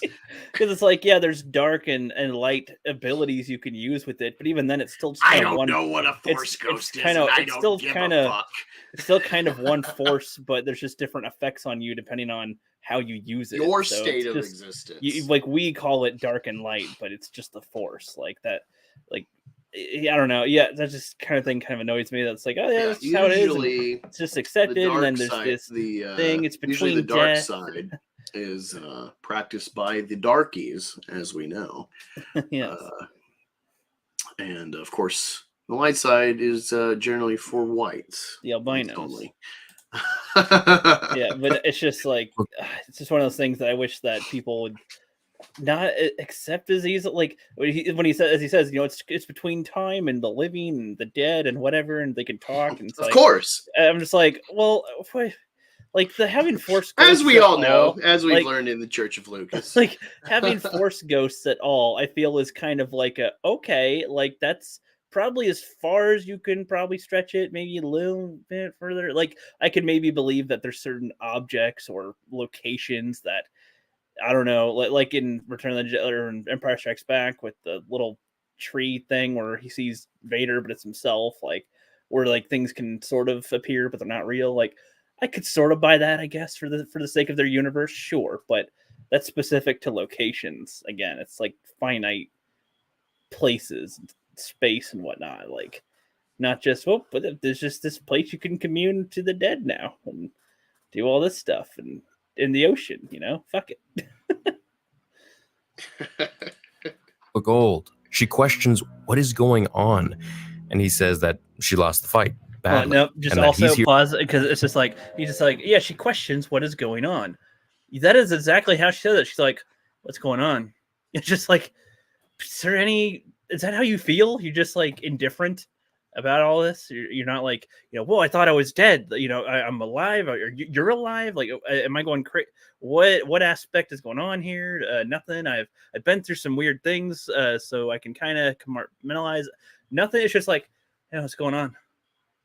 That annoys the crap out of me. It would make sense if it was a robot, but the robots seem to have personality, which is weird. So, yeah, just an annoyance. Pet peeve.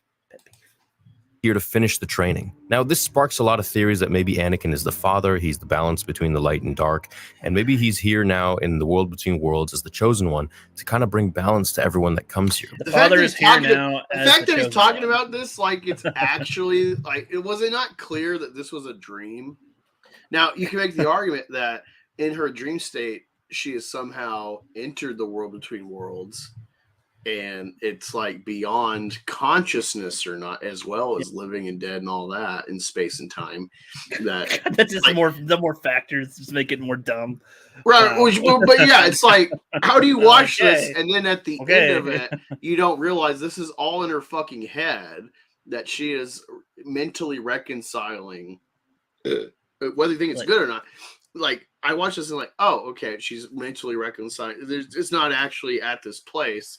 She's kind of just in this dream state, reviewing her life and these different interactions with Anakin with a new context and kind of accepting it. Is it that since she was in the world between worlds before, that now that she's out of it, it's like portable in her head now? Like she can bring the world between worlds with her when she almost dies? Is that the idea? Also, like, with the special editions, we have Hayden Anakin as a Force Ghost. So it's like you kind of are stuck with that template. So when he's just as Episode 3 Anakin, which is supposed to be like in season 7 of Clone Wars, right? The last time she saw him as Anakin.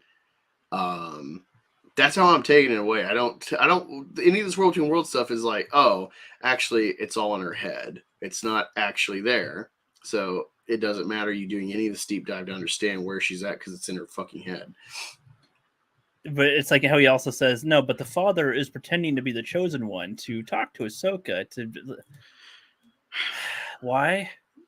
It's just like, I don't know. It's one of those things of like, why is this why is this what they're doing? Why? Right. Well, it's like, if she actually fell into the Force and Anakin like yoinked her there, and it's like a big reveal of like, oh, episode 3 Anakin somehow came here, and yet all the events happen. It's like, what intrigue? How could he come to this place and then still not realize the hubris of his decisions? This would be a way to retcon and have new timelines in Star Wars, but it's not. And so they're trying to have their cake and eat it too. I'll at least say they didn't have Hayden get pulled out, and then he's like palling around with Ahsoka for the rest of the show. So at least there's that, I guess. No, like visually, there's some cool stuff. The degree of like how good it was trying to bring the Clone Wars to life. You can have your arguments about, but it's like, oh, that's cool that they're trying to attempt this and stuff. Like, okay, and they're like making it intertextual through the saga and different mediums of the saga. Like, that's cool. And they're making the Clone Wars more pertinent, where it's not just filler content, but it's like, here's a substantive live action thing that directly references points of time in that series. It's like, okay, it makes it more worthwhile to invest, instead of being like, well, the Clone Wars, this stuff that happens as canon, but whatever. There's really just the films. Like that, as a template, I love that idea, but it's just so low stakes what they're actually doing. Yeah. But we can dive into that more later. He says he's here to give her a chance to live, to finish her training, and she scoffs and says it's a little late for that. Resentment, of course, in her voice for turning into Vader, and perhaps her abandonment of the Jedi and how they treated her. He says one is never too old to learn, Snips. What he means is, even as old as he was as Vader, he was never too old to learn that he was wrong and to change his ways. Sure. Truly wondrous. Sure. The jailbait is, Jailbait of Ahsoka Tano. Of course, when Luke came in the picture, Anakin ignites his blue lightsaber and asks Ahsoka if she wants to live or die. This is pretty weird. Everyone during the live stream was like, what the heck is going on? Even she was taken aback. And he's basically giving her this ultimatum, this test to see how much she wants to live. It's like, has she been suicidal? Yeah, that made no sense to me. Like, it's like, has she been like, why am I even bothering? Why am I here? Why do I care? I mean, you don't it's just, we've been going on nothing, and then you're trying to introduce this as if this is like an answer to the struggle, like she's and finally confronting it, or because I got no sense of she's suicidal. She's just moaning her existence. Why am I still here? I should have died. Like, there's no sense of that. There's no sense of like, if anything, it's like, oh, like given the state of her character, it's like, oh, I've kind of given up on all this stuff. And given the course of events, it's like she's had no bearing on them either. With, the Empire, more or less. Like, she helped as fulcrum with the rebels here and there. But ultimately she's had no real stake in the cosmic fight of light and dark in the Empire. Well, it's like you would think that it's more that she's not, that she like walked away from whatever duties in the Republic or Rebels or whatever, and then they're trying to get her back in, and she's indifferent to it. Like, I don't care. Like, I'm not going to. And then have go through this TISM thing or whatever, and then I guess you can have something like that. That'd be something, but it's like she's already doing like all that she can, I guess, and trying to stop Thrawn. So it's like I'm not seeing like a change in her character or her confronting anything. We've been given nothing. And the things that they reference with Sabine, it's like oh, I trusted her and she didn't do anything or whatever. It's all treated so blandly even then that it's like, did it really bother you? Because you don't seem all that bothered though. Like, you say it, but it just and then Hera's like, you should be her master again. It's just like, okay. It feels very contrived. And yeah, this whole like, do you want to live or die? It's like, what? This is out of left field, man. Like, I got no sense this is a question she's living with. Like, that would have been good for Ray Stevenson to be like, I sense confliction or something, and it's like he's fighting her, and she's like, let's say that he's kicking her ass easily. And it's just like, are you wanting me to kill you? Like, I respect that there's only a few Jedi left here. I'm trying to, in a way, get like what. You're just making this too easy. Think of like Padme, who everyone loves to meme. It's like, oh, she died like of a broken heart. It's like, well, that's like the stupid robot has no concept of what's taking place metaphysically to her existence. That it's like, so he just has like a stupid robot assessment. He's like, humans have like love or something. I guess a broken heart. Then I don't fucking know. Yeah, it's a stupid assessment because it's like, well, her bodily functions are totally fine, but she's just dying for some reason. I guess she's just like, all right, I've given. He's up, a stupid whatever. robot. The fact that people like meme that is like, see how bad the prequels are. It's like, Jesus Christ, you have no. It's a robot's interpretation of what's going on. How do you have like no understanding of like, especially after the fight of Yoda and Palpatine, and then Anakin and Obi-Wan and his loss, but he's still around. Stoney says broken heart syndrome is a real thing that kills people. It's actually just calling something stupid from the original Clone Wars where there was a magic force family. No, dude, that was the best part of Clone Wars was the Mortis arc. That was fucking awesome. And the fact they've never really actually touched on that since then, like to some extent, what I know, the Duel of Fates screenplay by Trevorrow was going to touch on Mortis, which is like, when you watch The Last Jedi, despite all its flaws, it's like they open up this door of like some sort of unity of light and dark, which is like, yeah, that should be, especially if you're going to end the Skywalker saga, that'd be fucking cool to do. To be like, yeah, this whole like light dark fight, this ownership of the Force, this is folly. Light and dark have their equal purposes, and to try to just like snuff one out is, how did Luke Skywalker put it? Like, the vanity of the Jedi. That was a cool idea they offered, and then they never went with it because it's like, well, we got to keep selling you stormtroopers, so we need bad guys and good guys. It's like they pulled the curtain up on something they didn't actually have the balls to finish. And so Trevorrow's actually going to follow that through and do this Mortis plot. Love it. Awesome. But anyway. Change her way of thinking, because right now she's just kind of coping. She's just sort of trudging along and not very happy with her life. So he wants to make her wake up and realize she should try the purple pill called Nexium. You say try to sign up for Noom or something. Actually living for, and why she needs to fight. And we go through a pretty beautiful journey to do that. So this breakdown is pretty much going to be all about that. Hopefully she chooses to live and not just survive. So like when she fought the that guy that turns to dust, like the first time on the hangar or whatever, like whenever she's fight, like I'd like it to see where she like almost loses every time because she's not that in it or something. Yeah, like have that sort of effect what's going on. She gets, or do it like one punch where it's like, of course I beat another guy, or like when she she's like annoyed. If anything, she could be annoyed at everyone, just like, God, you all suck, like just something so that it fits more with her blandness. But it's just blandness and that's it. There's no extra bits to that help support it. So I don't know. Just, let's keep going. Jesus Christ.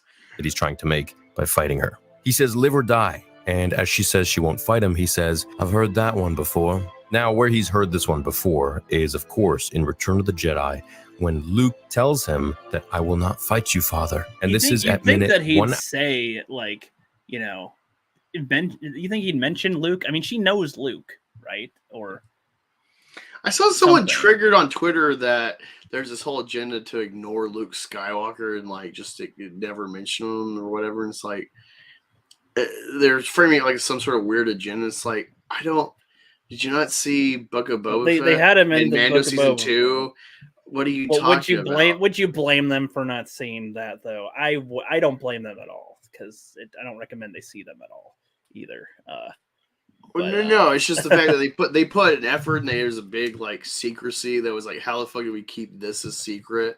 I have no idea with all the spoiler culture. My point is, he says I heard that before, and I would feel like if he mentioned somebody who currently is trying to rebuild the Jedi Order and stuff, that'd be a nice hint to get her some type of motivation or something. I don't know. Yeah, Luke is alive that she can go and like talk to her and get. I know who can get her help me in the fight against evil.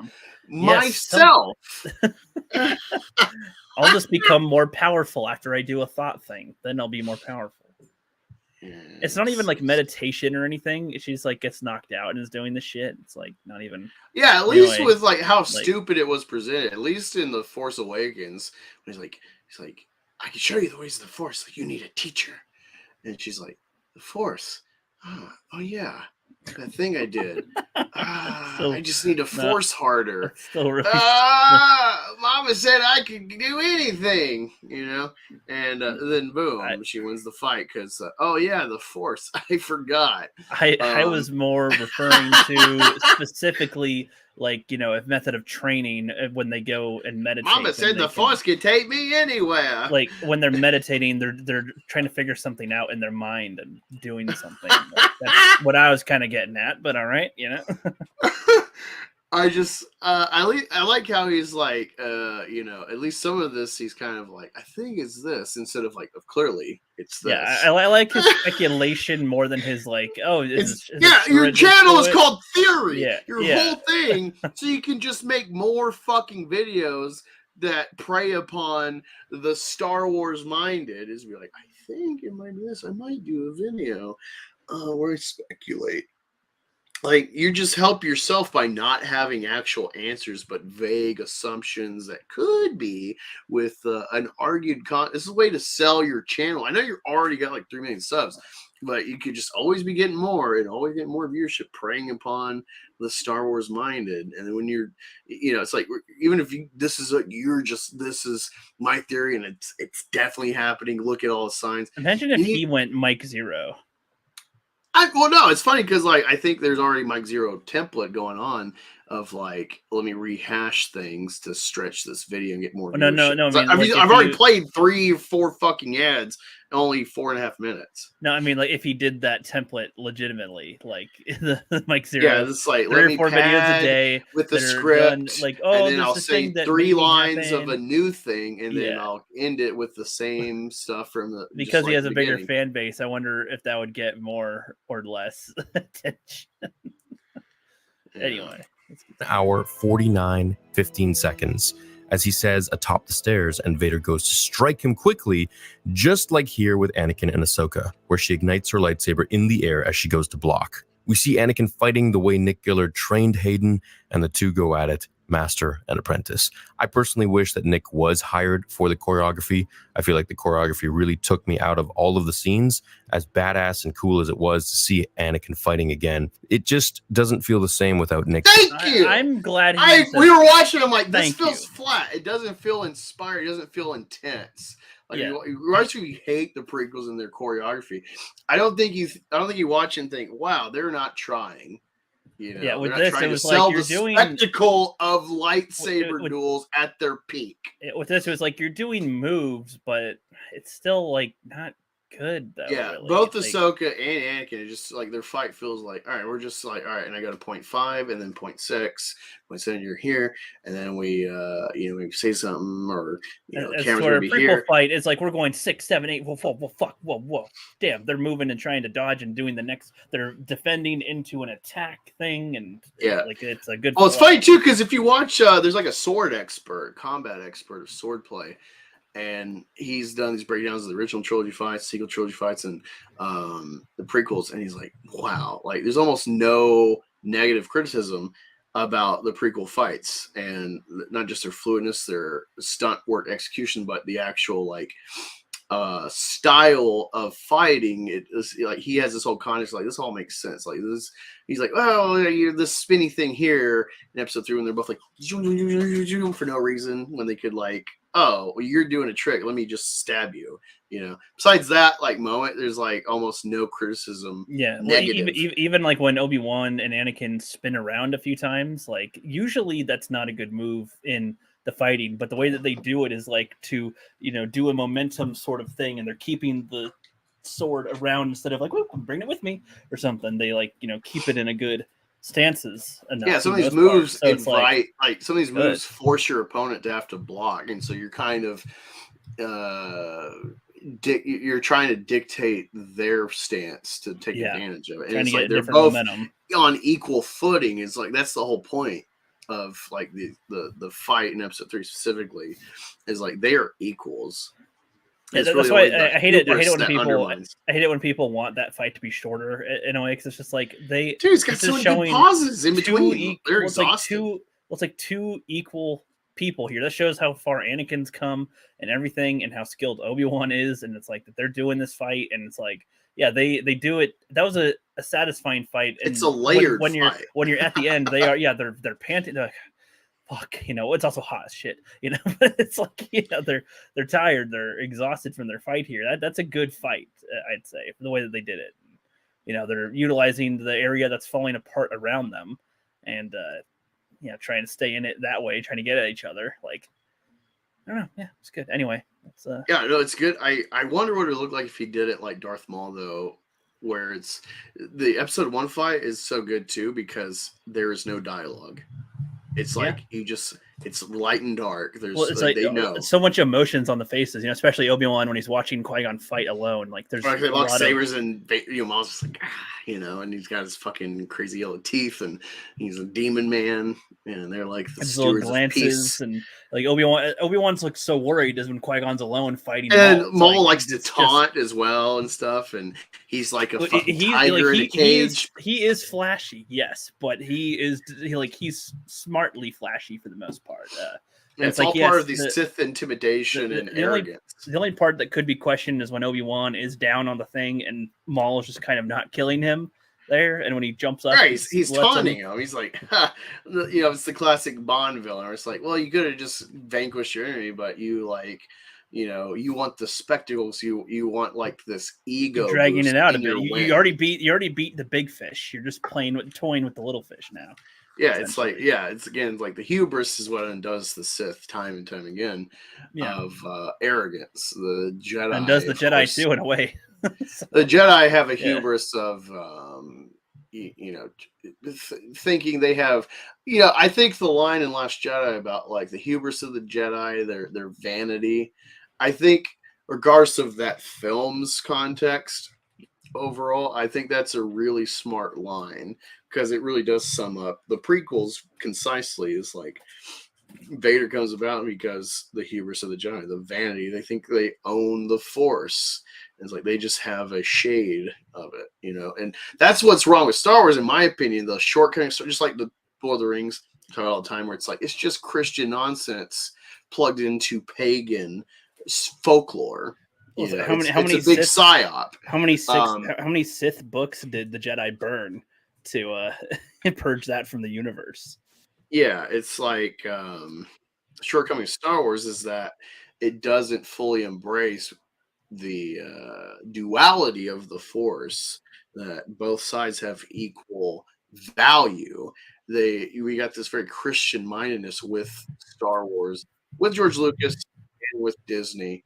Worse with Disney because they just only know how to sell you left and right, you know, for like imagery. They don't understand the depth. Filoni does to some extent, but then he's clouded with his own kind of vanity as a storyteller. But yeah, it's like Star Wars wouldn't go forward if they actually address the reality that they have set forth from the start of balance. You can't have balance if the light is always winning. That's what's always frustrating at Star Wars for me, is that reality that is self-evident. That's why Last Jedi sucks so much, because they offer an idea of like, oh, the light and dark could actually like find a compromise, coexistence, you know? And they're like, yeah, whatever. You gotta sell toys. Gillard, and I think that it's time they hire him for the job. Jason Syndulla can hear their lightsaber strikes as he overlooks the ocean. His connection to the Force is strong. He calls Hera, his mom, over and tells her that he hears the lightsabers. He can hear into the world between worlds as Ahsoka and Anakin fight, and the music... Oh, no! So it is a world between worlds. Oh, my God. This is stupid as fuck. Well, okay. It's either he is hearing... through the Force connection with Ahsoka, her thoughts, or again, more than likely, they're trying to validate that this is actually happening in this pocket dimension. Either way, it sounds ridiculous, kind of the way it's being. Either way, too. But like, again, I like watching this to make some sense that this is all a fucking dream and it has no actual bearing in reality. Yeah, he shouldn't be hearing that. But regardless, this is the thing too. I hate it. Anakin should not actually be here. I hate it when people go like, "Oh, well, you're okay with like Anakin being like a super special boy." Okay, let's say that we are. That doesn't mean that you should have a whole bunch more of them. Just like with the Death Star thing, just because you had one or two copies doesn't mean you need. The more you add, the worse it gets. Like, you know, this kid's really super good in the Force too, and then just some other ones are super good in the Force. It's like just so fun. What does it take to not be good? Star Wars is good because really it's good a as a constant baby. timeline, Like, but it's one fucking timeline. You either go forward or you go so far back. You don't just keep adding little, like when you amend a constitution, you add a new section. You don't add new little sections. It's like they had nothing for them to do, for these characters to do. So they're like, he can sense the thing, so they can find Ahsoka now. And then they have Hera also be like, oh, she can just think hard enough, and then she can do it too. And it's like, okay, like, my God, like I assume it would take some time for her to even understand what that means to feel it or whatever. Like when Ahsoka was like, oh, we just got to do some training. Well, training is more than just here. We're just doing a thing now, and then that's it. Like, there's understanding the concepts and like really tapping into it, which usually takes time, not just, oh, nope, I can do that too now. And it's just like really lame.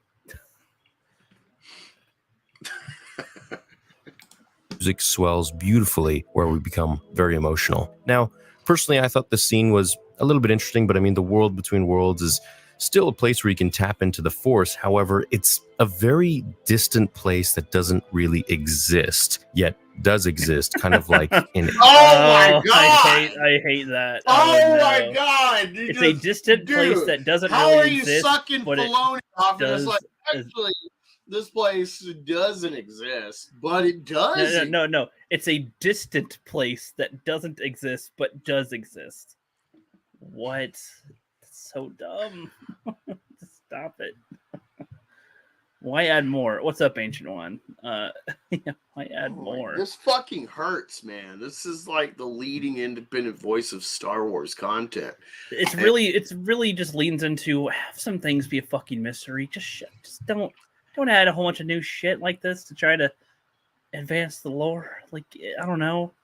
Do you need to? Does Star Wars need to have a huge lore additions to things, like to the history of it or how it works? Honestly, Star Wars is just awesome. It's always awesome because they have fucking lightsabers and they can do telekinesis. A bunch of humanoid a bunch of aliens and species cultures you can interact with, locations. It's cool locations. You don't need all this other stuff. You don't. You don't need all this other shit to be introduced. Yeah, I saw a tweet where somebody's like, Filoni's introduced gods and other time things and space to other galaxies and blah, blah, blah, blahs. And people say that Star Wars is dead. And it's like, that kind of defines how it's dead, because you're just kind of pulling out gimmick shit now. Like, you already had a rich enough type of world you could have done stuff with, and I keep on throwing a bunch more shit in it, like comics running out of ideas and going, well, I guess this girl gets the whole power because the Hulk had sex with her, so now she has She-Hulk powers or something. You know why religion's awesome? Like, I was talking about this the other day with Hoff, that informs my perspective. Is like, science makes new discoveries. Religion does not. If you in the religious philosophical spectrum, arguments we come across or new insights. Someone's like, well, if God is all powerful, then he is not all good. But this is things that are like 4,000-year-old, at least written and carried on. We have the snippets of historical figures that have questioned this. These are age-old questions that have no actual definition and answer. There are conclusions we can deduce depending on our perspectives. There's no actual answer that's concrete. It's open, but they're not new questions. They're eternal questions that the veil of of physical life can never succinctly answer these things. We can only guess.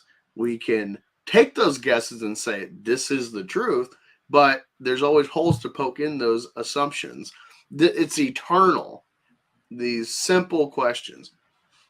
That's what makes Star Wars so beautiful, is that ultimately it is just an eternal ebb and flow of light and dark. There's no consensus. There's no real answer. There's just the vanity of individuals or groups to take control in their quest for either power or for perceived goodness, whatever the case. It's abstract. And when you start getting these weird definitions to the abstract appeal of a cosmic metaphysical fiction that reflects ourselves, you're adding specific sci-fi elements to what is cosmic in Star Wars. This undercuts the value. It's not midichlorians, because midichlorians is like, all right, well, midichlorians are a physical reality that is a tracker, an indicator of force or whatever. But outside of that answer, it still does not diminish the mystery of force use and the arbitrary, essentially, mutation that some people have to manipulate it, or be one with it and be a vessel of the force. That is the intrinsic appeal that is like subconscious, that we're not even aware of when we're watching, like why it's cool. That's what's so frustrating about this for me, when you start really breaking it down. Like, what is the appeal of Star Wars? And it's like, well, it's the mythology, the religion, the history. George Lucas conglomerated together. It's not any one people that can be like, well, that's us. There's it's everyone has a shade in Star Wars. If you're a Christian, like, oh, well, that is a Christian thing. Oh, if you're Buddhist, there's a Buddhist thing. There's a Muslim thing in there. There's a Zen thing. There's a fucking Taoist thing. Everyone can find a shade of their existence in Star Wars, their legacy, of their culture. That's the beauty of it. There's no answer. So everyone's got kind of a valid point. All these shades, all these conversations that every culture's had are all just light and dark ultimately. They're all chaos and order. There's no answer. Batman and Joker, metaphysically, their fight is the chaos and order argument. That's the intrinsic appeal, aside from the suits and the tech and all that and the costume. You don't fuck with that. You don't try to shirk away from that. Nope. A purgatory, in a place that isn't within the galaxy itself. It's almost in the Force, in a sense. So the fact that Jason can hear it, it tells a lot about his possible unique abilities. I think he'll make a very fine Jedi, depending, on what kind of proper training he gets and who trains him. Actually, he's dead. Actually, he's dead, and he's just one of the many unheard Force ghosts that talk to Rey when she is all the Jedi. What does he mean? He'll be a Jedi? Maybe he fucking won't be. Like, why would he bother? He'll be a great. We'll watch his future with great interest. I really just like it. He just becomes a janitor. Just like, I don't give a fuck about the He Force. becomes Like, the real broom boy. I just want to do my job and go home. Like, I don't give a fuck. Hey, what's up, Ancient One? Christianity is fine with one Jesus, not 100 of him.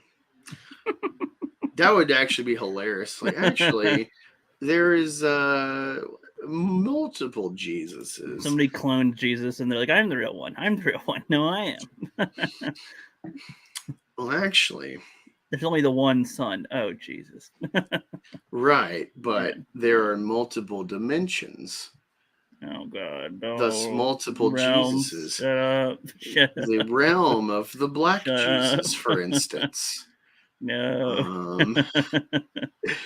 There is an Asian Jesus. Pray to me.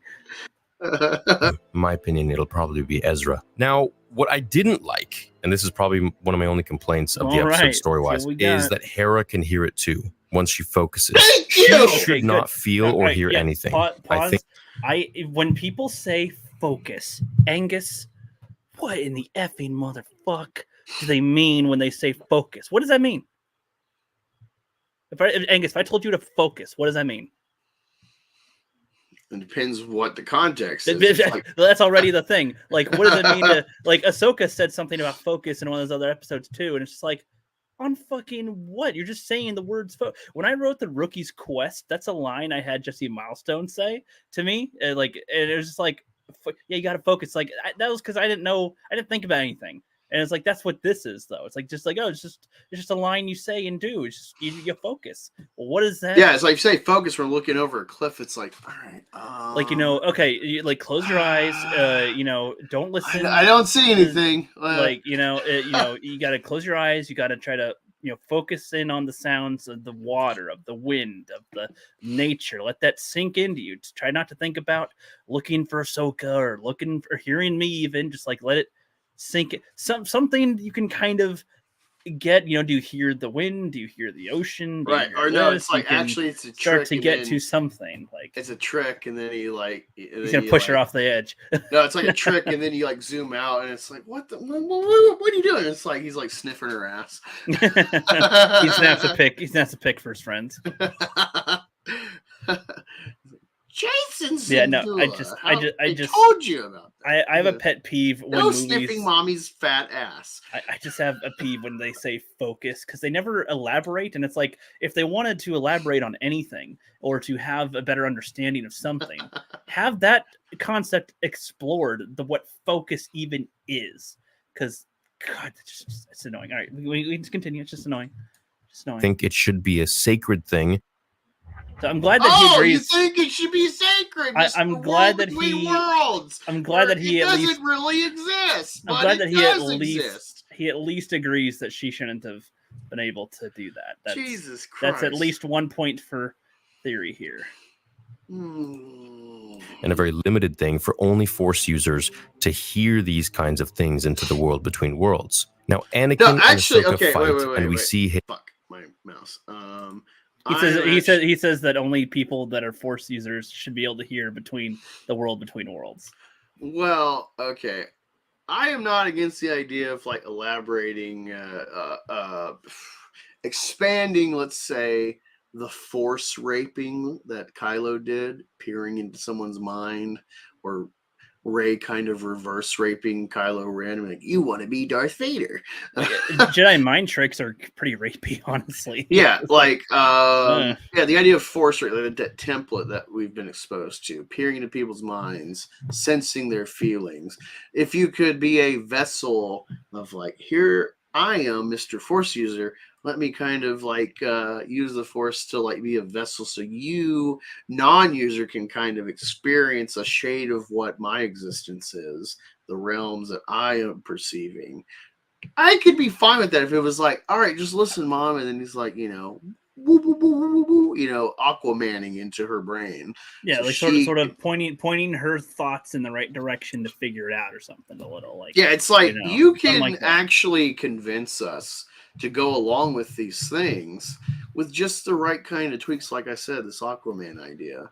And I'm not against having non-Force users be able to access aspects of it, but not be like I could do slippery slope. Then you're gonna there would have to be like legitimate enough rules of how this works. Like they can't ever do Force lightning shit. They can't, like, I would imagine just like the senses kind of thing. Like I have a little bit more aversion to, if something's gonna hit me with my Force stuff, I can sort of be more likely to dodge. I can, but they can't ever use the telekinesis. They can't use any of the abilities like that, but more for like senses. They can sense shit. You get it. Anyway, let us play. His iconic behind the back move as she finds an opening and throws a Force punch, telling her he hasn't taught her everything yet. Throws as he a Force cuts the floor punch beneath her feet and smirks. He transports them to the Clone Wars. This was a very emotional scene. I was extremely emotional during the scene. Eric Butts. The live stream.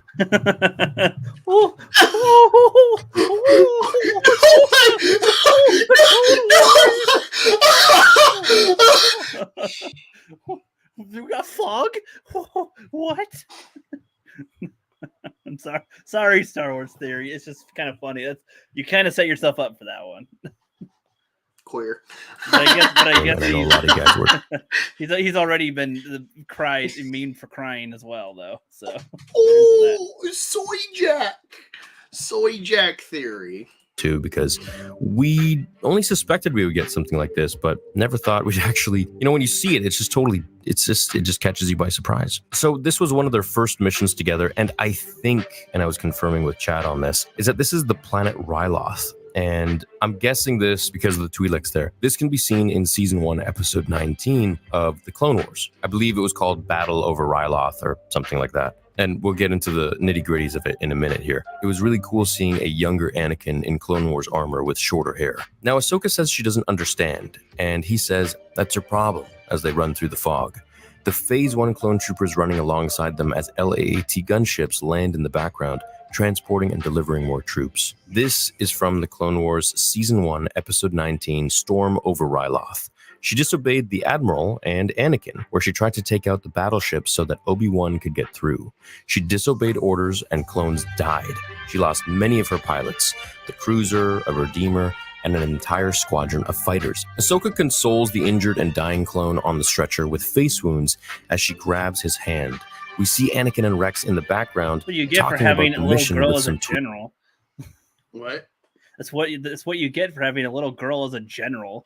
Yeah, we were talking. That's one of the things that like I just kind of glazed over watching the show. But then it's like, with this one, it's like he's pointing out like, oh, it's war, and this and that. It's like, well, I don't know. You let a little girl, this 13-year-old girl, is like leading these troops into their death. Like, yeah, it's like General Tano. And it's like, wait. She's training in the order.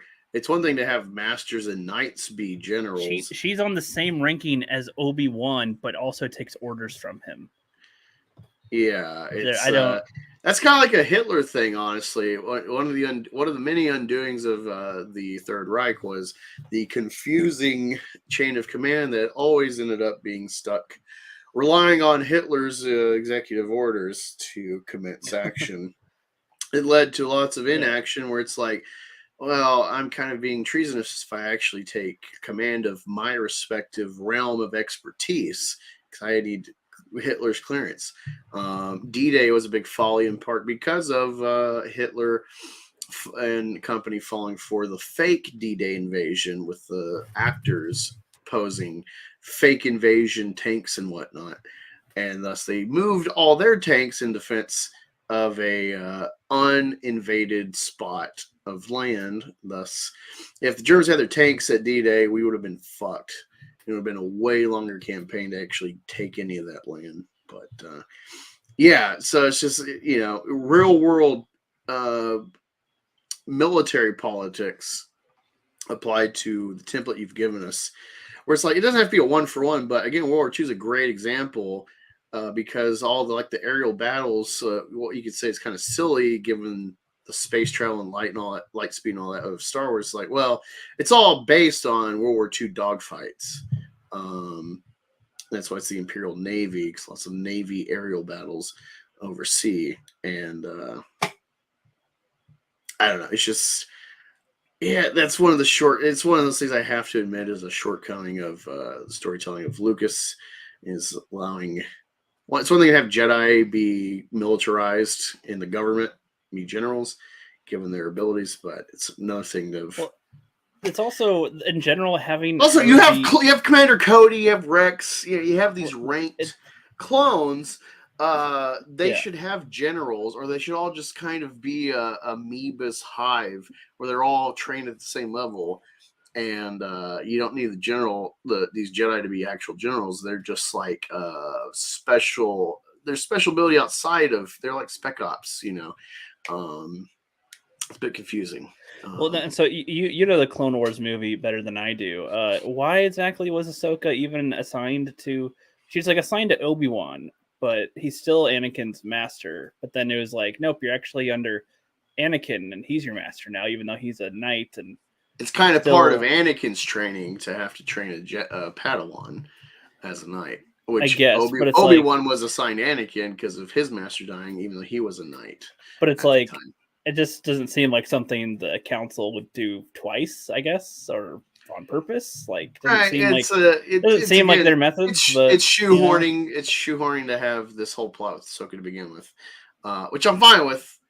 We got some good stuff out of it, but I was just saying in general, it's kind of like you probably shouldn't have messed with this to begin with if you're trying to have Anakin. You know, it's like it's a way to have a third main character with familiar characters. You just kind of got to go with it. But yeah. Wilex. We also notice the clones are Phase 1 and not yet Phase 2 as we see further into and around Episode 3 Revenge of the Sith. Also, the clones have blue stripes, at least most of them, not just the grunts, which means they are part of the 501st, which are loyal to only Anakin. These are Anakin's clone troopers. Ahsoka tells him that they lost so many, and he tells her that's the price of war. So she blames herself, and this is what Anakin is trying to change, is that she's always blaming herself for extrinsic factors, such as him turning to the dark side. This is where the heart of it lies. He says as Jedi, it's their job to lead. It doesn't mean they don't make mistakes, and losing lives is part of the job. She realizes this isn't what she trained for. And this is what Anakin says as well, that when he became a Jedi with Obi-Wan, they were keepers of the peace, not soldiers, like Master Mace Windu says. He tells her, you must adjust to the times. She has a real problem with training a Padawan, she says, when it comes to just about fighting instead of the ways of the Force. So Anakin makes a joke about... Was her conflict supposed to be how she trains Sabine? Like, is that her conflict? Like, shut up. I don't know. Because like that could have been a way, but that wasn't executed very well. It's just like, hey, you don't know the Force, you should concentrate, and I don't know. Like that's pretty much all she's done. And it's like, okay, like so what, that could have been more time that we, instead of their time spending sitting around and walking around, like that is the type of time you could have spent doing something and it failing or not doing much progress. And she, instead of like continuing and to get back up again, Ahsoka just walks away like, fuck this, like I'm bored, like, and then be like, well, what are you trying to do? You've got to show that, you believe in them or something and do this. I don't know. You see, it's confusing too, because it's in her head. She's revisiting an old battle and then is going, well, I didn't want to fight or something. It's like, well, your character really did kind of enjoy fighting. So I'm kind of confused on that, because that was like her character. Was she liked to fight? Yeah, because she is a product of Anakin. She has the same personality traits. She's hot-headed and gets herself into shit. And then it's like, oh, crap. Her inventiveness and his inventiveness is because they rush into things, which is, again, referential to Luke Skywalker as the original Skywalker, chronologically in real time making these movies. So you're trying to show like a kind of intrinsic lineage. Yeah. teaching not being all it's cracked up to be, and she gets angry, wondering how he can make jokes at a time like this. He gets stern and tells her that he's teaching her how to lead, and that fighting is the only way to survive. She says, "What if I want to stop fighting? Then you'll die," he said. This is the training. This is it right here, guys. So she lost the fight because she has been depressed. Ahsoka the Grey, she's wearing all the... She's been depressed. For reasons we can't explain, she's lost the will to live. It's like, I mean, we're supposed to take away this, like, you know, what is like, oh, you stupid robot, you have no understanding of the Force, so this is what you're reading into it. And it's like, oh no, this is the actual takeaway in this new setting. It's like, oh my god. Well, I hate this crap. It's like, you got so much good material to play with. You got good film potential. You got good actors. You got great effects, great costuming, and yet you miss the intrinsic appeal and the spirit of it all. Yep. It's so frustrating for me. And I see someone generally I respect as a Star Wars lore man, and he's just like sucking this all up. Yep. Grey. She didn't fight to live, she fought to survive, not to live. And constantly in her mind, holding herself back by blaming herself for other factors, like, you know, losing parts of the Clone Wars, losing her friends, losing the clone troopers, and of course losing Anakin Skywalker to the dark side. Blaming herself for pretty much everything, saying that it's her fault. I didn't get that impression that that's what she was doing. All right. Sorry, you saw a dark side user, a darkie as they're called. Mm-hmm. Sorry about that.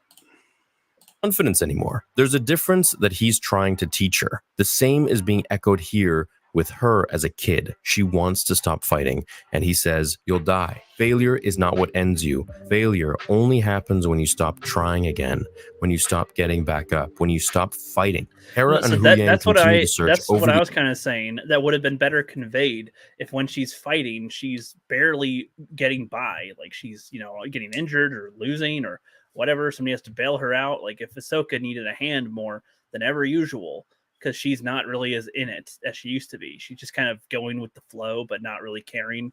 Like that would have been, this lesson would have kind of hit a little better of like, what are you even doing? You're just doing enough to not get killed. And, you know, like if there was that shown, then this could have had more impact. This wouldn't have felt as key jangly. Wasn't there a line in Star Wars in the prequel, something about like, something about passion? That like, there's, I think maybe it's Anakin talking with Padme or something about like, actually it's like one could perceive like we're supposed to be passionless. It's like, actually you could say we're full of passion or something. I don't know. Like maybe that's... Yeah. When he's talking to her at the airport or whatever, spaceport, bus stop, bus stop, yeah. Something like that. And I mean, Luke, Luke was using his passion for his friends to, you know, do what he does as well. Yeah.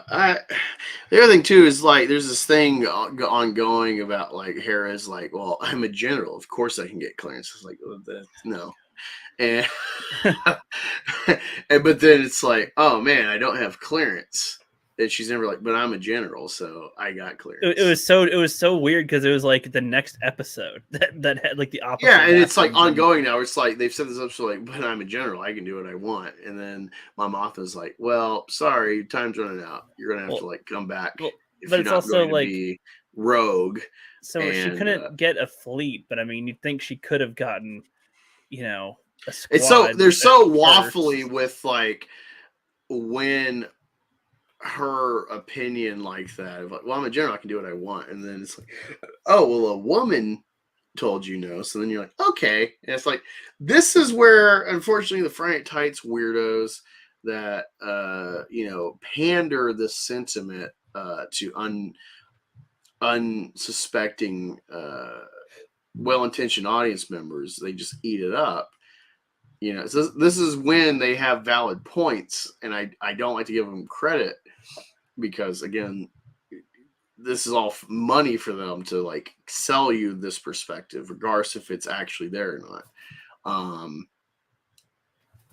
I'm actually suspecting individual watching their crap. So, well, they keep on making the Republic really retarded all the time, like, which I understand is like what leads to the sequel fucking trilogy, but it's like to the aspect of like, okay, there's a potential threat, and like Sith have been around here a bit, and like Thrawn could be back. He was with the Empire. That's it. We're trying to deal with the last scraps of the Empire, and we're very spread thin, as they said. So it's like whatever you can muster, kind of deal with this. But then they're like, no, you can't do that. But then when she takes a couple X-wings with her, then they send 3 freaking huge ships there. Like they send a small fleet to go retrieve her and Ahsoka, to be like, you guys are naughty, you stole a couple X-wings. And it's like, where'd you get that shit from? Like, where was the urgency with trying to do this? I mean, what does Luke have any say in anything? Does Leia have any say in anything? Does anybody? General Skywalker? I don't know. Does he? He's only a general. They only have all the clearance and no clearance at the same time. I don't know. The ocean for Ahsoka, and he says she's definitely around here somewhere. Hera says Ahsoka is tenacious, and Huyang says so is her master. So it's cool. Like this episode, we really get to learn a lot about Anakin and how the other characters perceive him. Hera asks what he was like, and Huyang squints, saying intense. Anakin at the Jedi Temple the way he was known killed to be those the most children was quite intense. Those death blows on the younglings were some for the ages. I've never seen a sword stroke through a child quite as swift and pure as Anakin Skywalker's. Except for when it hit Reva's skin and didn't kill her. Except when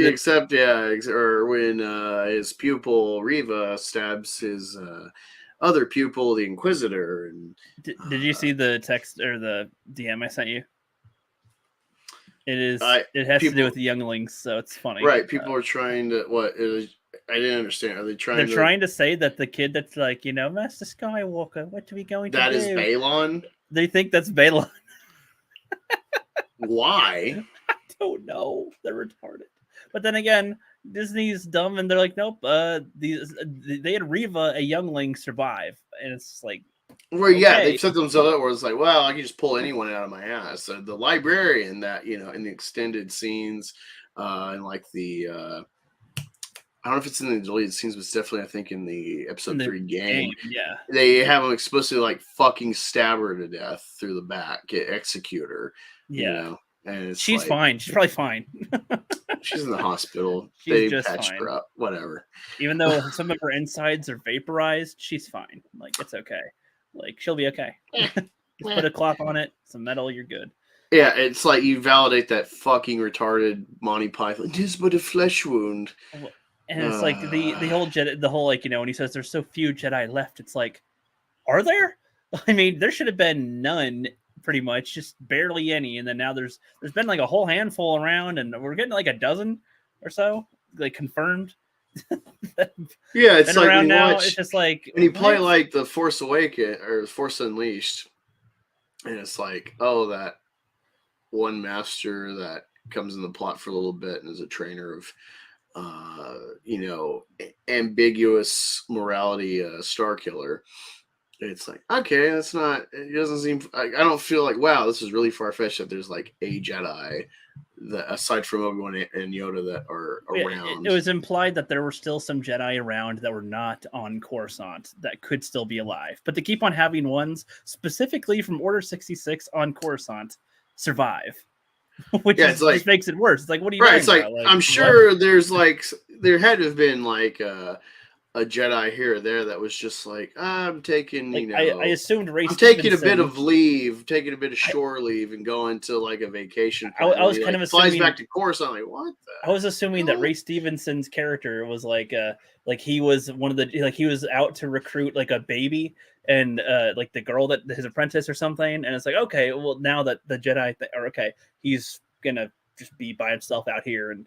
Whatever. He was looking for a child to groom into the order, is what you're saying. Yes, that's what they do, pretty much. So yeah, But yeah, so like there's ones like that, and then that could be why Vader has to hunt down the last of the Jedi. Sure, that can make sense, but there shouldn't be any more than a couple dozen that were around, and he should have killed most of them probably by the time we get to Luke. Yeah, it's like not every Jedi is just doing Clone Wars and has battalions like or if there's Survivor Jedi, they then still they've have got to be like maintain the system of new recruits.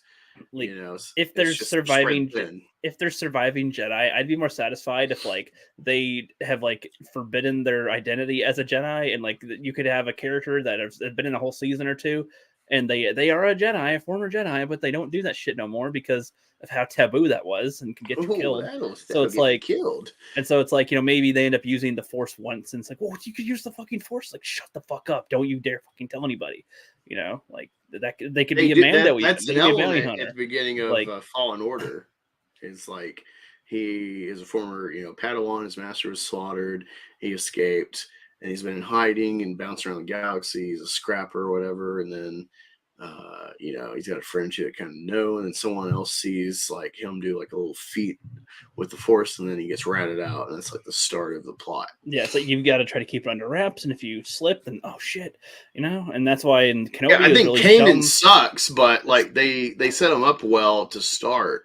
Of like, he's like a disaffected Jedi. Yeah, he seemed to not be very good at the Force himself, so he's still very much. And he's also just kind of jaded, and like, well, I mean, why give a fuck? Because look at where it got us. That's an okay exception, I think. That's fine, sure. Yeah, and then you got people like Dooku. Like, I'm sure Dooku's not the only guy in the Order. I want more stuff like Dooku, where it's like, are we the good guys? Are we doing what's right?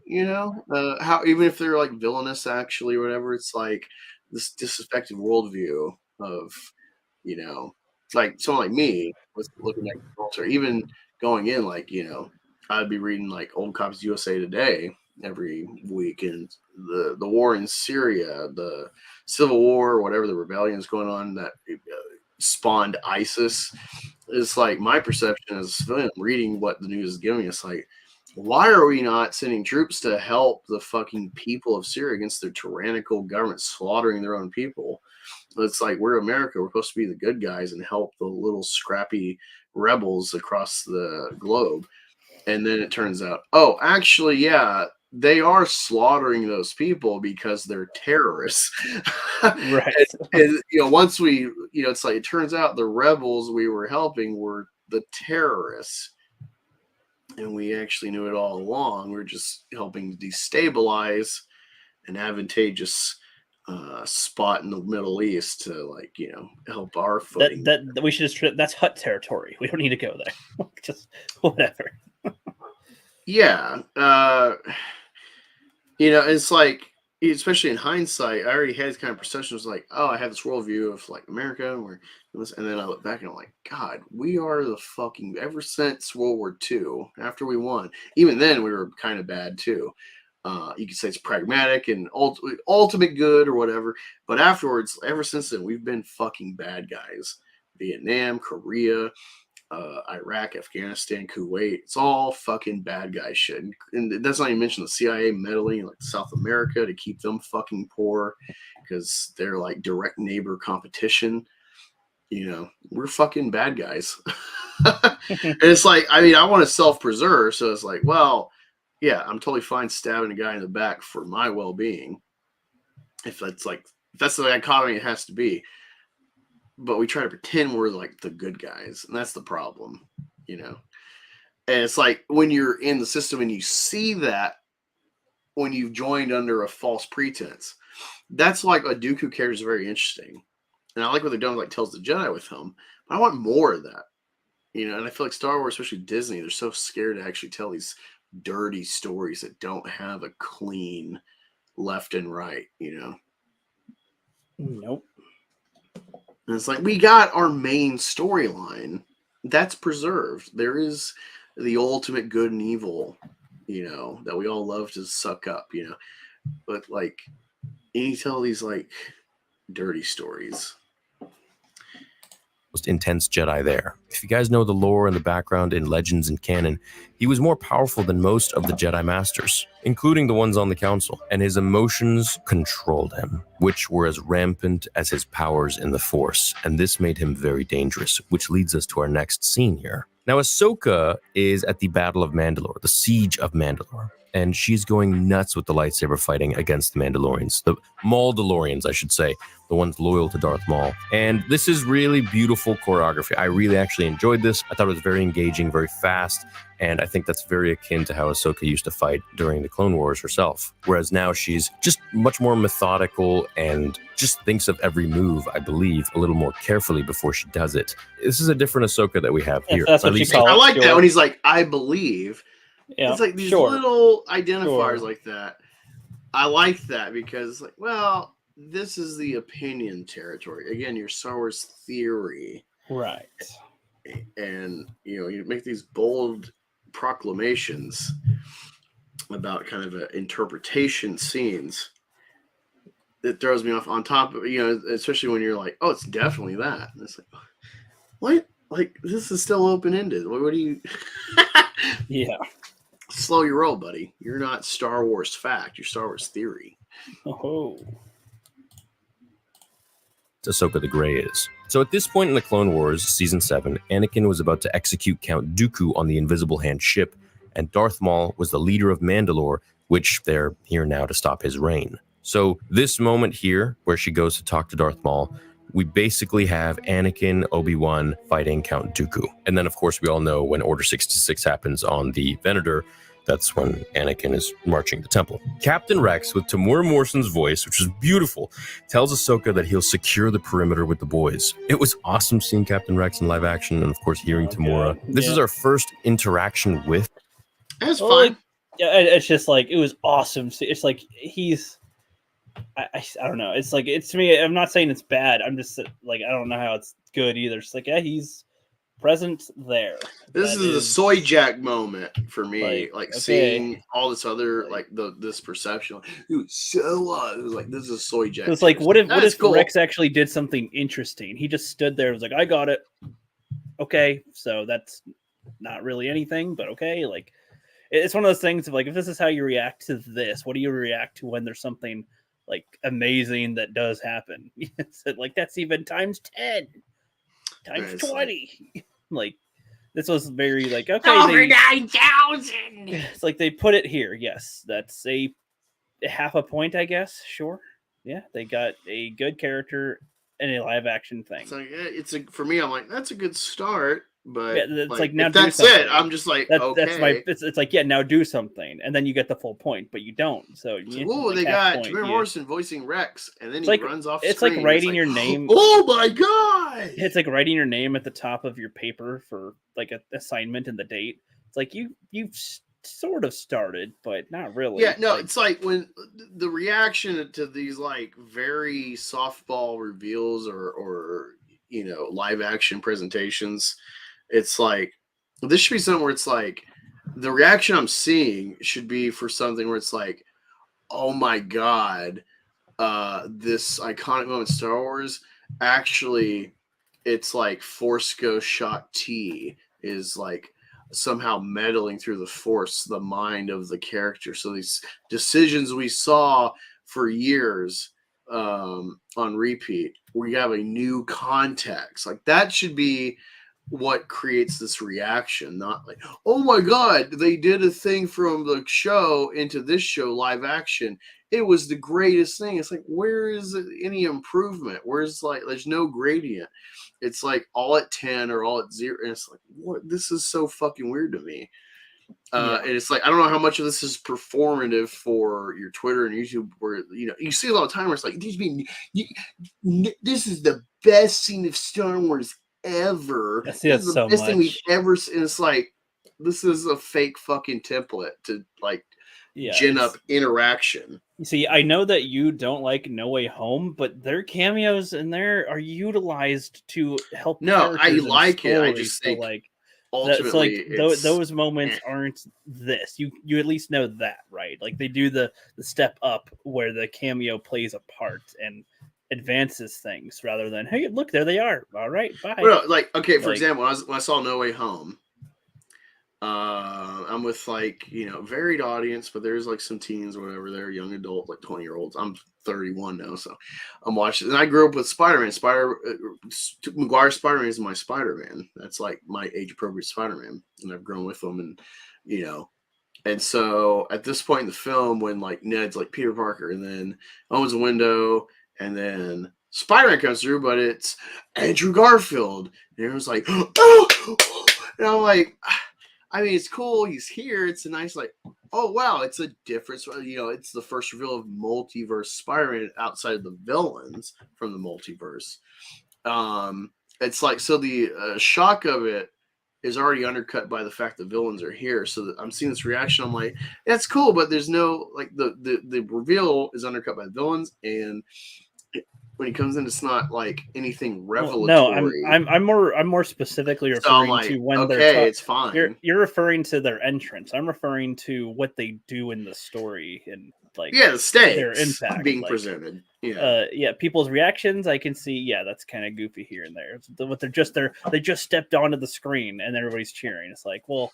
Like I was more invested when they're giving their talk to Peter about the losses they've had. Like, yeah, the reaction people are having that is good. You should have this reserved for shit like an Endgame when it's the funeral of Tony Stark and they pan through this multitude of stars through the ages of Marvel. Where it's like through the film they are showing the accomplishment in and of itself of this storyline of over a decade, culminating to this event and the sacrifice. Where it's like, the sacrifice is a book into a legacy, not just for this character and this actor resurging, but for the start and the conclusion of a massive, ambitious, first of its kind storyline in film. So it's multifaceted, and so these like little reveals, like that's the kid from Iron Man 3, and he's grown up, and he's here. Oh my Captain Marvel's Scarlet Witch. It's stacking. You're like, oh, it's never gonna stop. Oh my God, cheeseburger reference. Oh my God, that's Iron Man 1. That is when you have these reactions. Even that is like, well, it's actually pretty minimal, but it's just like, thank you. This is for the fans. Or even, like when Captain America gets the hammer, it's like that was set up, built up, characters, losses, and I knew it. It's like that's for the audience, on top of the story. It's like he's hit the peak. He always was worthy. And so there's like an implicit jealousy at the time. But like if he just went like, oh, he picked up the hammer, it's like, oh, great. But it's like this was like that was utilized well. How that happened. This is just like Rex is going, all right, yeah, we're gonna go take care of that, and it's like, I can't praise that. It's just and like, yeah, you're. It's like, yeah, he's in this era of this timeline. So I guess I would praise it more. I would praise it more if like he ended up teaching her some type of lesson here. Yeah, it's like I'm watching, like, hey, that's like, Tamara Morrison's voice. Awesome. And that's it. That was my like, woohoo! That's why cool. That's why it's like I'm not giving this a point because nothing about Rex's character. Hey, we got Gizmo. Sorry, I'm just now looking at the chat. Says if Hera had ever told the New Republic anything, it would have worked better. First, she could have said they were tracking the hyperdrive. Later, she could have mentioned the giant hyperdrive ring. Then she could have mentioned the firefight in the ships with Shin. Now she could mention the lightsaber battle or the giant ring jumping, which caused some crashing New Republic ships. The U.S. is the Empire. Chewbacca we need 20 episode seasons again so you can see side stories such as one with Rex. Most people crying over the episodes was just over nostalgia. Never realized that was a thing before now. Yeah, great sequence of commentary, Gizmo. I just realized you have 666, which is like hell, Satan. Awesome. Yeah, I don't know. I really hate this culture of soy jacks reacting like it's the fucking, these same people are like, Avatar sucks. And it's like, do you realize like the fucking landmark event that film is? Not just for being a blockbuster and the billions it made, but like its accomplishment as like film, and no one's having this kind of reaction, generally speaking. But then like everyone's kind of like a fucking Eric Butts autistic retard, crying and cooming over the most infinitesimal snippets. It's like, this is something they should have for like episode 3 when you're a kid. Or if you're just a fan and you were there when this was like, this is the end of the Star Wars saga. We've rounded it home. And this is going out with a bang. You've never seen a blockbuster this fucking big with this much at stake, to solidify the legacy of Vader and how he became Vader. And like, this was an event for the ages. I mean, it's treason then. Oh my god! He's finally. Yeah, it's like it's like all your complaints for the prequels. This was the most fine-tuned. Lucas really, telling his story and also being aware of fan complaints, and it is the Dark Knight of Star Wars. There's not an ounce of wasted material. There's in even that film. There is a couple of moments in Rebels where I think Rex and a couple of his troops are like on some planet, and Kanan is there, and he's like pissed off to see these clone troopers. He's like, "You fuckers betrayed us!" Like, he's like angry about that. And he's like, we chose to turn our shit off or something. It's kind of weird how they were able to find that out because one of the clone troopers or whatever had their chip thing not functioned, kill a Jedi. They're able to figure that out prior to the Order 66 or something, but they turned them off. And so it's like, having any type of dialogue with Rex and Ahsoka like afterward, that'd be nice. I think they are pals in the Rebels show too. I don't remember if Rex is or not, but I don't know. He's in there something at least for next season. Like, I don't know, something like that would have been a nice thing to see reconciled, I guess, with her. Again, maybe. that's why the show sucked, is because it's like there is some like varying degrees paramount stakes that happen or reveals inclusions of characters from previous parts of Star Wars intermingling, and it's like, oh wow, like and it's like, but they put it in the fucking kids show. Yeah, it's not so like Clone Wars is a kids show, but it's like even the like starting out season of Clone Wars where it's like, we're kind of filling out. It's pretty rudimentary, paint by numbers Star Wars clones versus droids, and the Jedi are here. It's even with that like more lower stakes. Just we're at Star Wars and we're going to do Star Wars stuff. It didn't feel like it's like not fucking bloody and just full bore episode 3 PG-13, but it felt like this has some stakes to it. If there's light moments, it's still in the context of a fucking intergalactic war. Where people are dying, the sacrifice of the clones. Even if there's silly shit, there's still some like deeper stuff, kind of like even like it was truly an all ages show. Even versus like Rebels is like I was stupid protocol droid, her chopper, and then oh my god, Darth Maul, I'm gonna fucking seduce you to the dark side, Ezra. And it's like, what is this? Even small moments that I don't think are great, but are an attempt at something. Like Plo Koon and his troops get blown by the malevolent spaceship thing or whatever, and they're like, the clones are just kind of resigned, like, yeah, we're expendable. What happens? And he's like, not to me. It's just like, well, okay, that's where we are. We're fodder. Let's open that conversation more, but they don't. But they approach it, so it's like, oh, you're almost there. Yeah, and like there's a couple of other things throughout the show where it's kind of like something worth thinking about, but they don't go too deep into them because it's a kid's show. It's like you almost have it. They even give like Kit Fistu some stuff to do, and he has like an apprentice that charges in and gets killed by Grievous, and it's like, I was just thinking about that. It's like, oh my god, that's pretty intense. Just for the stupid, goofy kids thing, they make Grievous. They show how Grievous can be a huge Jedi killer and rack him up and stuff. And it's like, all right, okay, you got that. All right, you earned that a little bit. Okay. Yeah, but it's age appropriate, but it's like always pushing the line of darkness and the consequence of war.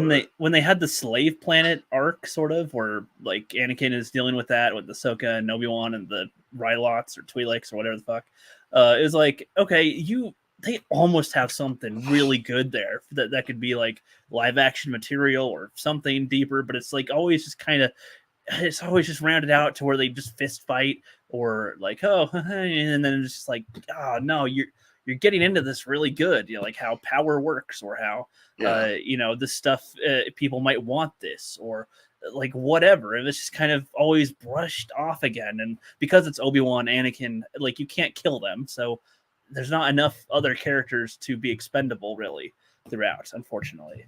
And they like Commander Cody there too. He can't die. He's in episode 3. So it can never kill Ahsoka.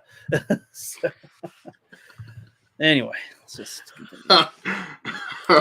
Rex, so it was really nice to see him, and I hope we'll get to see an old Rex in the show. Shout out to all the Clone Wars fans. Anakin appears in the smoke and says he doesn't know this battle. And of course, that's because he was on the Invisible Hand ship at the start of Revenge of the Sith. Ahsoka tells him that they had parted their ways by now, and of course they had because he had given her her blue lightsabers. He tells her she's a warrior as he trained her, and that within her is everything that he is, all the knowledge he possesses, just as he inherited all the knowledge of his master, and before him, his master, Qui-Gon That kind of Jinn. dialogue, it just reminded me of I saw him a little too much. It's sort of like, the things that you have learned are things that I learned, and what I learned was from what my master learned, 2 of which he learned from his master. I guess, yeah. No, it's like, I mean, I guess that really is the thing. I was thinking something like how you're like, oh, that's like ISOM level writing. It's like, yeah, that is the system of like, mentor and apprentice. Yes, but the way it's from your said master, is so and it's dumb. cumulative knowledge through generations over time. It's the evolution. Is that it's essentially always stacking new knowledge for the next generation on top of the age-old wisdom that would permeate every line of the legacy. I just thought the way it was worded was so clunky to me. I was just like, wow, like you could have just said, we all learn from our old masters and bring something new with each apprentice thing. And right, it's like that's what you're saying that for the audience. Something like it's that. Like the audience, if we're watching this side quest show for the Ultimate Saga of Stars, like, yeah, we should know this. And she, being years taught in this child grooming organization called the Jedi, she should definitely know this. Like, who are you enlightening? Like, do they think that new people that have never seen Star Wars ever are watching this for the first time? Imagine being that. The fact that they would write it if that's the case, but then it's like, oh, introducing you to Ahsoka, new audience. No. Yeah, true. They don't even do that right either. So yeah, whatever. It's like, oh, who the fuck's Hera? Who the fuck's Sabine Wren? Kanan. Why is this kid important? Oh, well, you need to explain Kanan. Who's that guy in the hologram? Ezra. This isn't.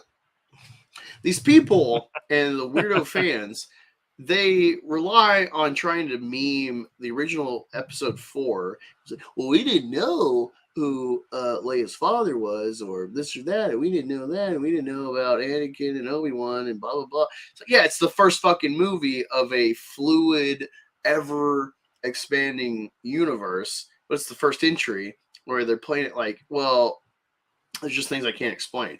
But when you do new, like when you expand this saga and you do new iterations, you can't rely on just go with it. It's like, no, we have a template now, and so it actually needs explanation to some extent here and there.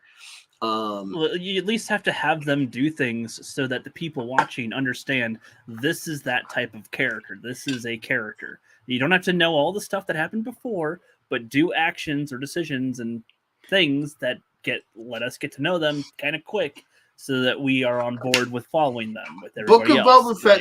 Book of Boba Fett. I love the idea of this is a live action show. This is essentially Mando season 3.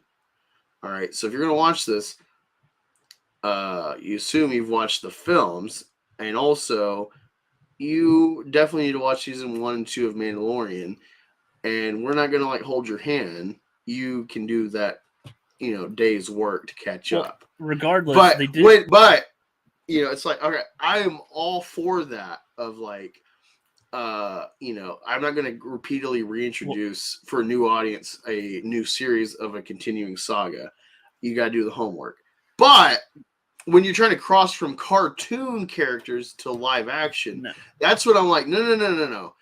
People have a smug condescension to cartoons. 95% of people will not ever fucking indulge a cartoon unless they're watching like a Star Wars theory video where it's like, what is that person? If they actually care at all to investigate, they're going to watch a fucking catch-all explanation video that someone else did the work for them. They're not going to watch this fucking cartoon unless they have kids, and maybe they'll partake. Otherwise, they're not going to do it. So you have to reintroduce to a new audience cartoon characters coming into live action. After that point, then you can continue where it's like, you just got to watch this shit if you're going to follow it. No, Great stuff. I think that the way that they introduced Mando in Boba Fett, well, it wasn't coherent to Boba's story, but showing Mando, if you're only seeing him for the first time in Book of Boba Fett, they do a good job at telling you how and who Mando is at that point. It's not like I'm wondering with Ahsoka, like what the fuck are they trying to do? What's going on? You learn pretty quickly like what type of character Mando is in that Book of Boba Fett stuff, regardless of seeing the other things. That's where that had some type of accomplishment, sure, with it. It wasn't just you need to watch Mando season 1 and 2 to understand him at all. Like you don't really need that to follow what's going on here now. That's the biggest difference. Gizmo says Carson Teva started as an expendable, but now he can't die too. And I'm like, I have no idea who that is. That's the Asian guy, and I said I hate Carson. Pearl Harbor, never forget. He's just Asian. he's just Asian pilot to me. Asian X-wing pilot. He's the wannabe Coulson of this universe. Is their legacy. And it's really true because it's kind of cool in that sense because Yoda taught a lot of people. And through the tree, through the grapevine, you kind of end up at your last Padawan. And we can trace this all the way back to some of the old... I don't know exactly, but I know people... Oh, let me get to that point.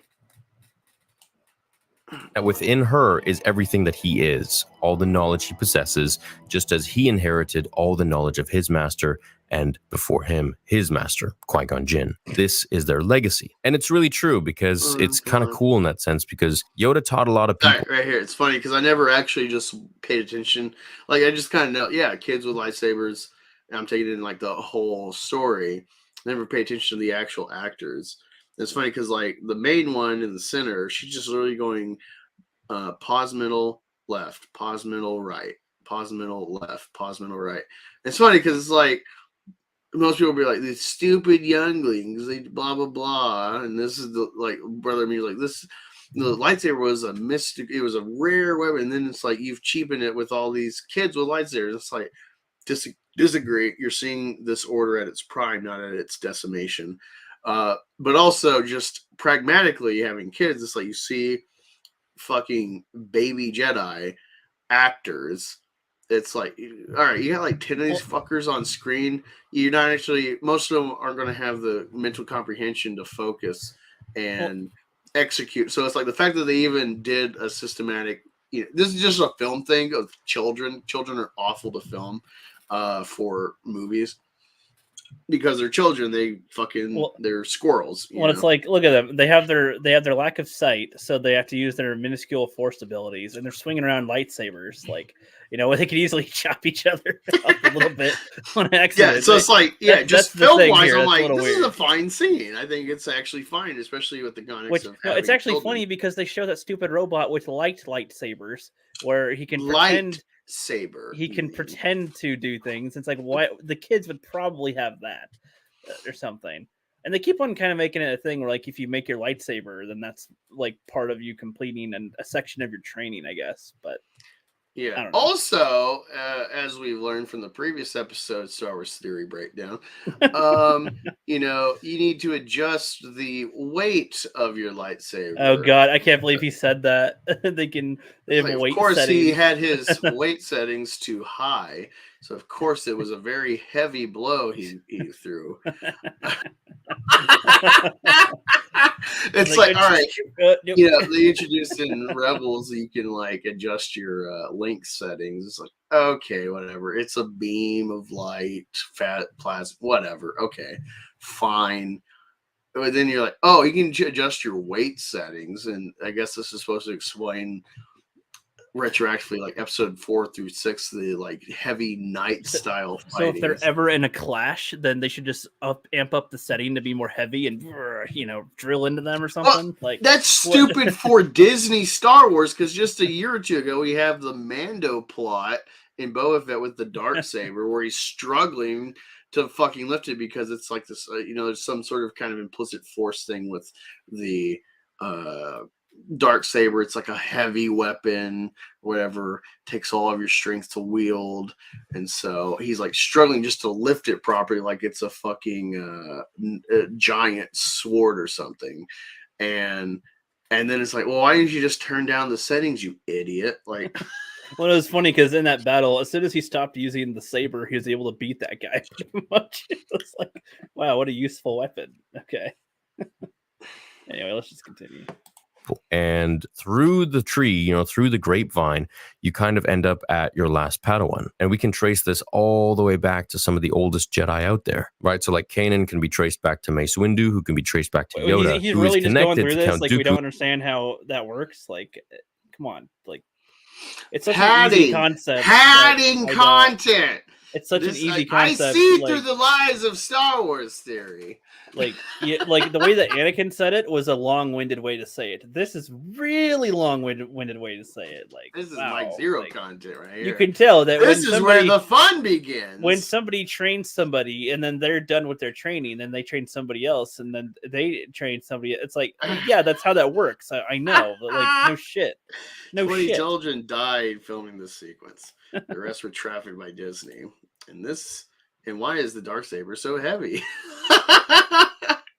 Which one of you guys turned up the weight setting of my lightsaber? When I make my lightsaber, I always make sure I grab the 30-pound weight one to make sure it's really, again, this meme of fucking Buzz Lightyear repeatedly comes in handy. Where it's like, I'm going to set my stun lightsaber to kill. Stun to kill. Yes. That'd be kind of funny. I'm thinking of it as a scene if, like, you know, they like they're having a fight. Obi-Wan's fighting Anakin, and he gets a hit on Anakin and just bounces off of him. He's like, "Oh, I forgot to set it to kill." Like, that is why Shin could not vanquish Sabine. It wasn't that she didn't stab her, but she didn't stab her with heavy settings. Yeah, it wasn't set to kill either. It's just, yeah. Trained both of them at different times. Well, it's funny because while we get through this fucking ad, in episode 4, they address something quick about like be sure to set your weapons to stun or something like that, which is like, all right, so they're shooting laser bolt weapons, so already pragmatically as a human with, you know, technology, is like, well, that doesn't make sense for our world. But all right, Star Wars, and you gotta think it's like all it be is like, all right, boys, be sure all your magazines are blanks and not live rounds. Right. Well, it's like they made it clear to show that the stun was more like a wavelength or whatever. They got shot. Yeah, it's an Aquaman. So that could be more close range. Can't do it from too far away, like the lasers that they're doing to get in. So it was already a distinctive enough difference. Yeah.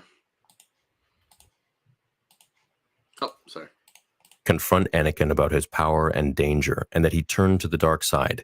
This is where Anakin starts to really teach her a lesson. He gets angry and says, "Is that what all this is about? Because I made a choice to turn to the dark side, basically. Then that is going to be your destiny as well." She still doesn't get it. She's too hung up on the past, on him becoming Darth Vader, and other people's actions, and blaming herself for it, or for thinking that's going to be her legacy one day too. He turns his back on her like he did to Obi-Wan when he said, "If you're not..." He did the thing! He did the thing! Woo! Yeah! I've seen that in Star Wars! A thing that happened before, it happened again, and again, and again, and again. Flaming means it's good! They're so, okay, when people talk about the symmetry, poetry shit, it's like, okay, I like... The Phantom Menace and Return of the Jedi are a good example of that being similar, yet very, very different. They're not Yeah, they really did this the stuff same for at member all. berries, where it's like, remember when he did that in this one? Well, he did it again. Their Can you arms were believe crossed that? here. Remember when they said, "Oh, I've got a bad feeling about this." They said it again and again and again and again and again. Fucking boring. You're fucking boring. Fucking framing because we're boring. Pronouns. Fucking California. We're so boring. If you don't know what I'm referencing, Gizmo, it's heel versus babyface is man-child outrage at pronoun toggles on the game. Yes. With me, then you're my enemy, and ignites his red light. Oh man, why did you try to like? It's one thing you just You're my enemy, Jenny. You are my enemy. I will kill It's like that you. cringe. I hate that you show me that cringe fucking video of sorry. Star Wars Theory with that stupid app filter, like you look like an old, decrepit homeless person, and it's like Star Wars with Dave Filoni. It's like, yeah, it's so fucking gay, dude. That's gay as shit. And it's like, I've sucked dick, and I'm not that fucking gay. It's all those guys, all those guys in the naked pile. It's not as gay as that. No. This is gay. Let's go back in the gay pile, man. This is fucking gay. I understood that reference. Yes. It's Saber, and we see his Sith red eyes. She still doesn't want to fight him as he recites the line, "Live or die." And this is all a test around one thing. Listen carefully, guys. The need to live, the desire to live. So he turns on the darkness within him to see how she reacts. Turns on the darkness within him. He turned down the light and just turned sounds up funny. the darkness. I turned on the darkness at level 75. Did Eric July write this episode? Jesus Christ. Let's just go. I'll just make fun of this more. Let's just go. Creating the perfect balance of light and dark for her test. To see what she's all about. This is the balance of Anakin. This is the chosen one. He fights her as first Anakin Skywalker in the Clone Wars, the light side version, and then fights her as Vader, the dark side version. This is the first time that we see Anakin's hilt with the red. He puts her in an arm lock, which reminded me of when he choked Obi-Wan out, sticking the bottom of his hilt in between her elbow and pushing him down. fighting the younger version of Ahsoka, I'm just kind of like, how has he not broken her in half like a twig? Like, the young body Ahsoka. When you say that, I'm thinking, how is he not broken? I know what you're thinking. In half. I know what you're like thinking. A twig. I mean, literally, as he's choking her, like.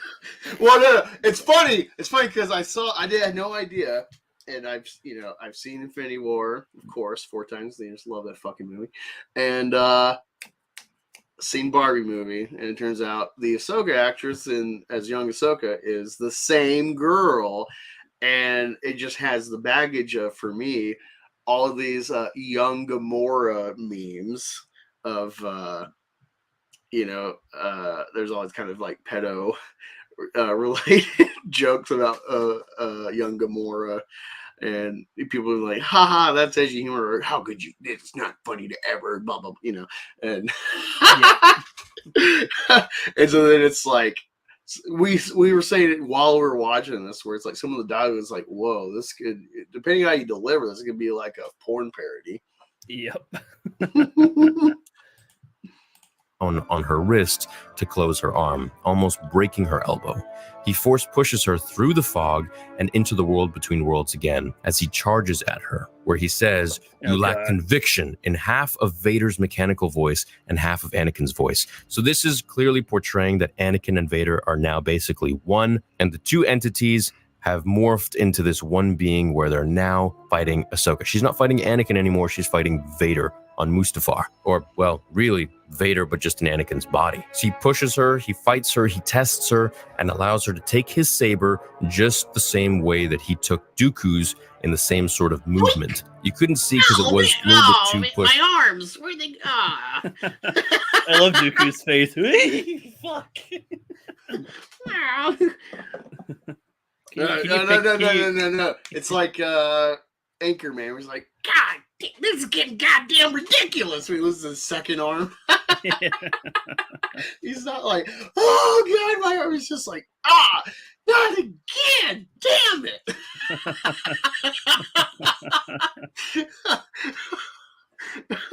I am getting fed up with my arms getting ripped off. Yep. Pushed in, a little too zoomed in, but it did look like the same move where she moves downwards and takes his saber from him. And I know a lot of people are really angry and saying, oh my God, Ahsoka beat Anakin. There is no way that Ahsoka beat Anakin. He was testing like her. Such a grower. There is no way my guy Ahsoka beat Anakin Skywalker. Yeah. He was doing all of this to make her realize that she wants to live, that she wants to be alive, and that she chooses to live. And so this is why he allowed her to do that. I mean, just look at the fighting between him and Obi-Wan, who were actually trying to kill each other, versus the fighting with him and Ahsoka. Dude, I see these fucking moves in episode 3. I see these moves. He was doing all of this to make her realize that she wants to live, that she wants to be alive, and that she chooses to live. And so this is why he allowed her. Yeah, watch like his hands and like he's doing these moves where it's like backhanded and shit. I'm like, God damn, this is awesome. Just look at the fighting between him and Obi-Wan, who were actually trying to kill each other, versus the fighting with him and Ahsoka. Fuck, it's so cool. And I watch this and I'm like, you're like, paint I'm by going numbers. to tap you just you on the copying. left, There's no tap nuance. you on the right, and then Star Wars series is gonna say this is really cool and good. I guess that's the thing too. It's like, okay, yeah, let's say that he just let her win. It's still done. It's like it's so empty. It's just like, oh, I guess that she won that now. Then nostalgiagasm. I saw Hill versus Babyface, gayer than Bud Light.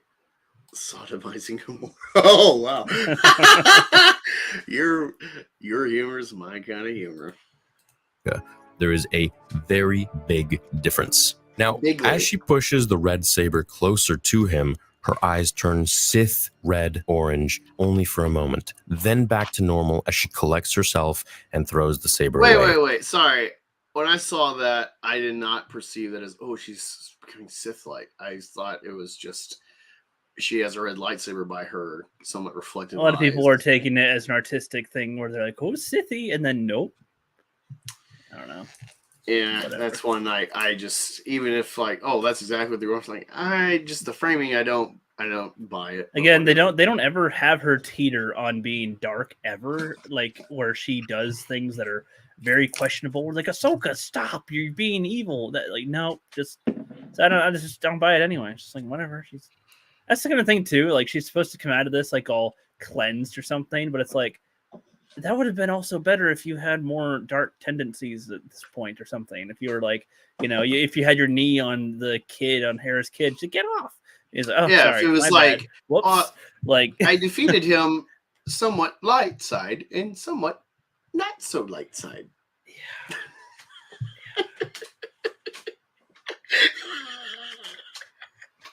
With my light saber as opposed to my lightsaber of intolerance. Saber. My lightsaber of tolerance. And of course, as any seasoned lightsaber user would do, they'd have the settings to full weight. Telling him, I choose to live. The training is now complete. Anakin steps back, his eyes return to normal, showing us that he has the control that he always needed to turn from the dark side back to the light and vice versa. He smiles and he says, there's hope for you yet. Meaning, I think here, that this isn't the last time that we're going to see. It's just when you have the Sith eyes. Then you want the Transforce? Is that what you're saying? It's just like, I don't know. I'm like, I don't see it as like, slope, my friend. Like Dooku, I never got the impression he he's like, I am dark and evil. It was just like he's the most calm villain that is not even trying to kill these guys. Really, I mean, not that much. He's stops whenever he knocks them down, pretty much. Like, he's not like, I'm turning the evil on and off and to these different percentage levels of evil and good. Like, I don't know. It's just annoying to hear like that. It's like, you can just he has to when he's being bad, he's got Sith eyes. When he's not being bad, he does not have Sith eyes. Being not so legally. Like, okay, that's really lame. it's like when they have like it's just like when they have Sith have only red lightsabers, and then like Jedi only have like blue and green and shit. Just like that's it. Yep. Okay.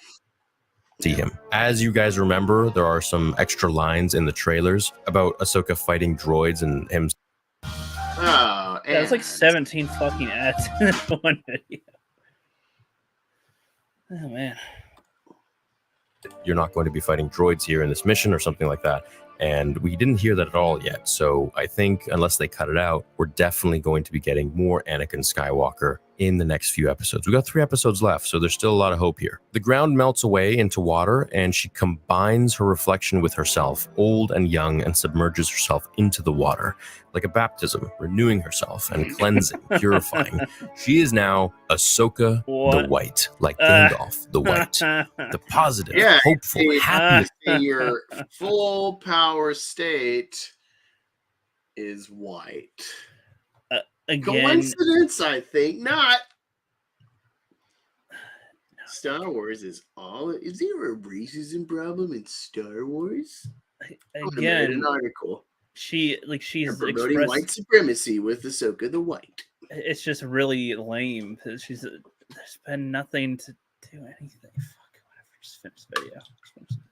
Oh, it's like, our problem is like, now you're all of a sudden cramming important transitions of character, and it's like I had no sense this was even a question. Could have been fine. It's not layered at all. If it was set up well and led up to this. This is worse than Game of Thrones, because at least Game of Thrones season 8 has the breadcrumbs to get to that final. Yeah, there's stage. something there. It's just all of a sudden we don't get a proper development, and this one is like, whatever. She's just Ahsoka. Boom! Ahsoka the White. She's transitioned. She's enlightened. She's gone through spiritual trials to overcome her hindrance of character, and now she is focused and centered and with purpose. I had no idea this was even a fucking hindrance. Nope. No idea of the conflict. Ahsoka that we always knew has now returned. She no longer blames herself for Anakin's downfall, no longer connects her fate to his. She is free and pure, very much like Morai, the embodiment of the. She confirmed her. She confirmed herself to be pure and clean. Right. That kind. This is, this deserves a Ben Shapiro wokeism video, not fucking Barbie. Barbie actually goes through a, spiritual, metaphysical, whatever, conflict to get to her end state. There's a real hero's journey for her conflict. She is living in this fucking Matrix paradise. And she accepts the tribulations of humanity, the highs and lows versus the eternal blissful state of ignorance in the Garden of Eden. She eats the fruit of knowledge with all of its hindrances. And it's like, that's really nice, actually. Regardless if you like exactly what she's embracing, maybe, whatever, that's arguable. But there's a real journey, a real progression of character. There's the shock of just the initial enlightenment of the world isn't as crisp and clean as I was led to believe. This is just complete feminist tripe. I don't like getting into this stuff. I want to just actually talk about the merit of the stories. And this is, again, the kind of political messaging they're ham-fisting in. It's more I compared to like Last Jedi or something with like their feminist workplace narrative with Holdo. This is more nuanced than that, but it's still just you pick through a couple areas and like, oh, there's the obvious kind of agenda storytelling for girls or whatever. That boys will never get that benefit of that kind of easy pass. And that's one of many hindrances with this show where it's like I can't help but see this kind of leftist tripe. Yeah. The light side, the daughter, who I think honestly might have been the one to pull her into the world between worlds, or it's because of her connection to this god, to this deity, to this light side deity, that she was able to survive, that she was able to go into the world between worlds and speak to Anakin and learn one final lesson. Ahsoka is saved in the depths of the ocean by the New Republic, and she recovers and wakes up to see Jason playing with Chopper as Hera stands by. She dons a white cloak and greets them. Jason goes with Huyang as he asks him to be trained and to build a lightsaber, and he's denied. It's a pretty funny scene, but you can tell there's a lot of enthusiasm with Jason, and I'm not sleeping on him yet. I think he could be a really cool character as we move forward. I hope he dies. Me too. Yep, me too. Awful character. Just don't do it. Yep, go away. Forwards with more shows and things like that, eventually being trained by either Ezra, maybe Luke, who knows. Ahsoka talks with Hera. Yes, Kylo! Kill Jason Syndulla. Yes. Please. You'll make me the biggest Kylo fanboy if you go that route. And she uses psychometry, a powerful, unique ability to some Jedi like Quinlan Vos and Cal Kestis, where you focus on an object, able to hear the echoes of what happened with the object, who was involved, what happened to it, and where it's been. She hears the voices of Baylan and Sabine as she feels Sabine's betrayal, going with Baylan to save Ezra. She tries to figure out how to save her and get the coordinates when she hears the Purrgil. These are the space whales in the sky. She looks up and sees them flying. Now, you might remember these from Rebels. These were the same creatures that originally transported Thrawn and Ezra into hyperspace. So she can use her beast control power to ask them to take her where they took Thrawn and Ezra originally. This might not be where Thrawn is, but it'll be a step in the right direction at least. Now, if you remember in The Mandalorian Season 3, when Grogu and Din were going into hyperspace, Grogu was looking at a Purrgil that was near him as they were both traveling in hyperspace together. Mon Mothma tells Hera that she's about to be investigated by the Senate, and they want to strip her title of general for going. Oh, we're going to investigate. She's about to be investigated by the Senate. Ass. I mean, hey, that's one thing they got going for the show. It's been consistent since episode 1 is Hera's juicy ass. Yep. Surely Shin was abused by a man, so she has an excuse. Dude, I've been talking about that. I think at worst for the female characters is that Elsbeth. Wait, what was her name? Elsbeth. It's Elsbeth something. Let me Google really quick. Ahsoka.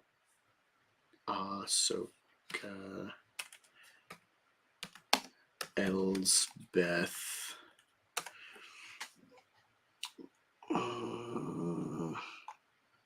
Morgan Elsbeth, as we know. I think at worst for the female lineup, Elsbeth will be the one bad woman of the show that will stay bad, but there will be a sympathetic thread where it's really she is just ultimately a pawn. Even if she is Ghislaine Maxwell, it's really Epstein is the only guilty party metaphysically for this feminist perspective. And so Shin will be redeemed and become a cautious pupil of the Jedi or Ahsoka or whatever. And Sabine will be fine. And Elsbeth will be sort of bad, but in her death be like, she was redeemed or whatever. And it's only Baylan that is the actual bad guy. That's my assumption. Yep. But also, you said, I think Jesus pulled off that white thing too. Still waiting for Adolf the White. Woo! Nice. Doesn't all the kids at Luke's school die? Yeah. That's what we're. Well, I mean, of course, but like the 30 that survived. Of course, we say they all got killed, but Order 66 proves Disney teaches anything is that there's a whole bunch of survivors. Sure. Too bad it never occurred to Ahsoka to use the Purgle in all the years before now. Right, it's stupid. The sentence where he says space whales in the sky. Just like, why are they in the atmosphere of this planet randomly? Like, if they're space whales. God wills it. Shut up. Yep. Going on this unsanctioned mission to stop Balin and Elsbeth from retrieving Thrawn. The New Republic is very grumpy with her. Ahsoka flies into the sky with Huyang, gets out of the ship, and uses beast control like we saw her do in Tales of the Jedi to that tiger beast creature. This is also my God, I totally... Yeah, so they're intending this layering with their multimedia, which is fine. It's just like... The Ahsoka crap was not good in Tales of the Jedi. It's like so fucking passive, whatever. I don't care. And then the Dooku shit in the middle was like, Jesus Christ, the limit Star Wars can push. Oh my God, I'm so excited. And then we ended again with some Ahsoka crap as baby Ahsoka. And it's like, whether or not George actually intended this to be like a force thing that we're not directly perceiving, obviously, I just took this scene for all these years as like, this isn't a force thing. Like, this is a fucking wild beast. They've done this in New Stars where it's like some beasts are just so wild and feral. They're outside of the scope of like force manipulation. They're just so basic, essentially, that they're untamable. I took this scene as like Anakin's just like sneaking up on a wild beast, like a horse that you're trying to tame, a bucking bronco, and it worked out. I never watched the scene and think, oh, he's force manipulating. Just because he has his hand, it doesn't mean it's the fucking force. Maybe he's just like, easy, bud, easy. Careful. I'm just trying to hop on you, man. I'm not trying to hurt you. This is a fucking rhino beast that's used in gladiatorial games to kill and stomp and murder. And it's probably just trying to want to live. It's generally think like this is essentially a fucking cow that's been turned into a feral killing beast, but it has a natural state of just like, I'm just going to be left alone. Let me graze. And so he's just like, easy. All right, let me hop on. All right, buck a little bit, and then I'm going to fucking rein you in. You're going to do what I want. It's just a force of will of man. I never watched this scene and think, oh, wow, Anakin really utilizes force powers. In the cartoon, they use a whole bunch of the beast control shit.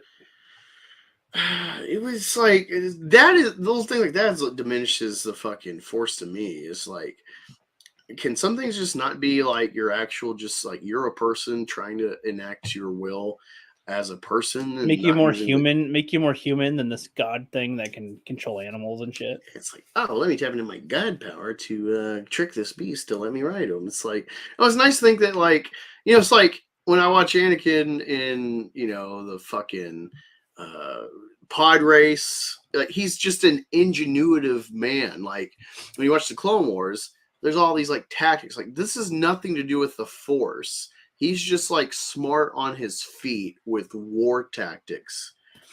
And also he is a Force user. It's like these two things are mutual. Like he can do these mutually, but they're exclusive abilities. At best, he has like an enhanced Spidey sense a little bit. Yeah, it's, and so when you're like, oh, well, clearly he did a Force thing to get out of this. And it's like, that just cheapens like him as a person. And so, like, whose name is Anakin. Adding this context, even alluding to, like, oh, clearly he's force manipulating this fucking beast. It's like, that just, well, why don't he just force manipulate the fucking Nexus so it wouldn't attack Padme? And then he could, if he's force using it, then why isn't he just tricked it to attack the gladiator attendees in the arena? Why isn't he manipulating the arena people?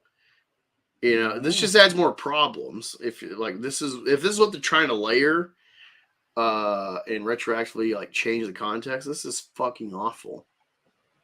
Yep. Power that Anakin Skywalker uses in Episode 2 Attack of the Clones against the Reek in the Genosian arena during the Battle of Geonosis. Yeah, you see that scene? Before Yoda He's like, and the oh clone boy, troopers I showed hope up. this works. Like he looks like tense, like fuck. All right, he's calmed down. He doesn't really feel me around him. Now it's time to hop on this bucking Rancor or Reek. That's the name of that beast, the Reek. Yeah, he hopped on Theon. Yep. Yeah, he hopped on the Reek, and it's like, whoa, okay, let's giddy up. You know, it's like, no, don't make the Force a fucking cheat code. The Purgle opens its massive mouth. They fly in and land on its tongue as they head into space and get sent into hyperspace with the whales as Hera and the New Republic fleet watch them and kind of get out of their way. So overall, I give this episode a 9 or 9.5 out of 10. Oh my God. The few things that Jesus Christ. Almost perfect. So close to being a perfect Dude, episode. the best rated film I've ever given is that I can think of is Endgame. I gave it like a 9.7. And it's like, no, I'm aware of like its flaws as a film for plot or whatever, its inconsistencies, time travel. I think it is probably the best time travel film overall, but time travel is a stupid plot device. It's all fucking a plot hole. Terminator, Back to the Future, all of it. It's all plot holes, stupid shit. It's just a fun concept to play with. But it's like, I get, it's like as an overall package, just like a 9.7, because like we've never, as humanity, made a story with this medium at this level, with all this baggage, and tied a nice bow on it that also still has a story to keep telling afterward. We've never been here, and it did it so well. So much satisfying, references you call memory bears, but it's like pertinent references to all these films. With meaningful inclusion and a heartfelt follow through with all the investment you've had following this interconnected series of random characters coming together for an ultimate cause with all their different storylines. They all united against this common enemy. It's the best film as far as rating I can give.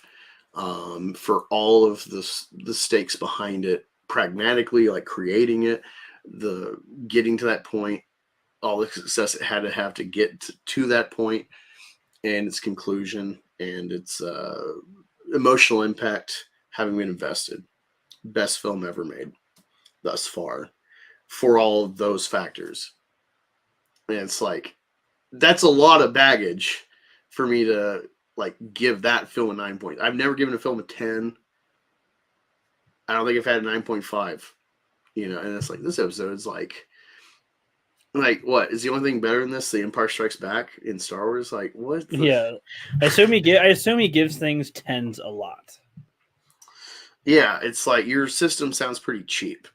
It's like I feel like most people's systems are pretty cheap. Yeah, it's like no, I'm like, it's like bad films or like, man, I don't want to see that again. It's fine. It's a 7. It's like 7 is kind of bad for me, where it's like maybe I'll buy it someday. It's not a first day purchase. It's not pertinent to get to my collection. Most films I have is like it's either a 5, but it's such an interesting concept, it's unique, or it's like no, these are like 8s, 9s, and 9 point whatever. These are like CGC gradings. 8s, 9s, like how and I not buy 10s. my. 8s, Yeah, it's 9s, like and not 10s. There's no 10s. No films a 10 because 10 would be we can never supersede it.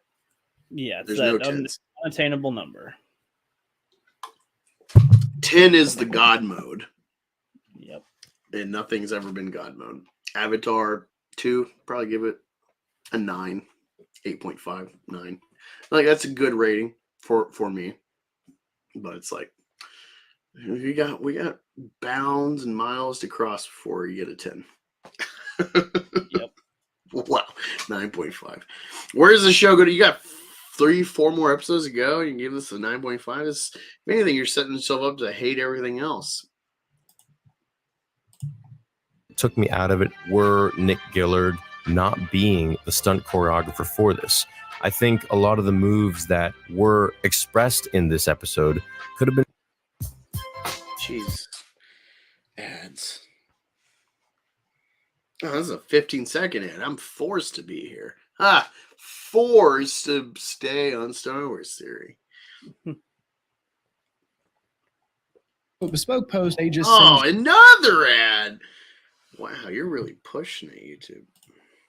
You know, especially after seeing Anakin in the prequel trilogy, I think we all have this very close affinity to seeing Anakin move the way he used to. And that's simply because of the training that he had from Nick Gillard, Hayden's training. So I think it would only be wise if we were to hire the same master choreographer, the master swordsman, to do these kinds of fight scenes to make it feel as authentic to Star Wars as it always has. But hey, that's not my choice. That's, I guess, Dave or Disney or whoever. I will be creating a petition to see how many votes we can get for people to want Nick Gillard to get back on Star Wars and to see his fight choreography back in the shows and the movies. I think not enough. That's not Liam Neeson. It's not I've never enough, seen though. this picture before. This is just a nice little a new thing about Star Wars I've never seen. It's a nice little addition.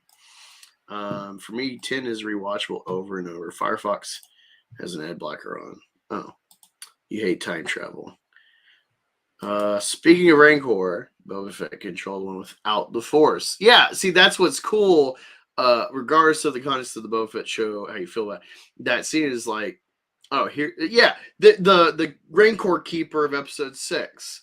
It's like, look at such a gargantuan beast that is just bloodthirsty and hungry unendingly, and then here's like a keeper, and he's so invested with this uncontrollable beast, he's crying. He's had an emotional investment, and it's just a throwaway character ultimately for a giant universe. He's an unimportant character, and then you get a new keeper in Danny Trejo brings a Rancor, and then Boba Fett rides this fucker, and he has no fucking Force abilities.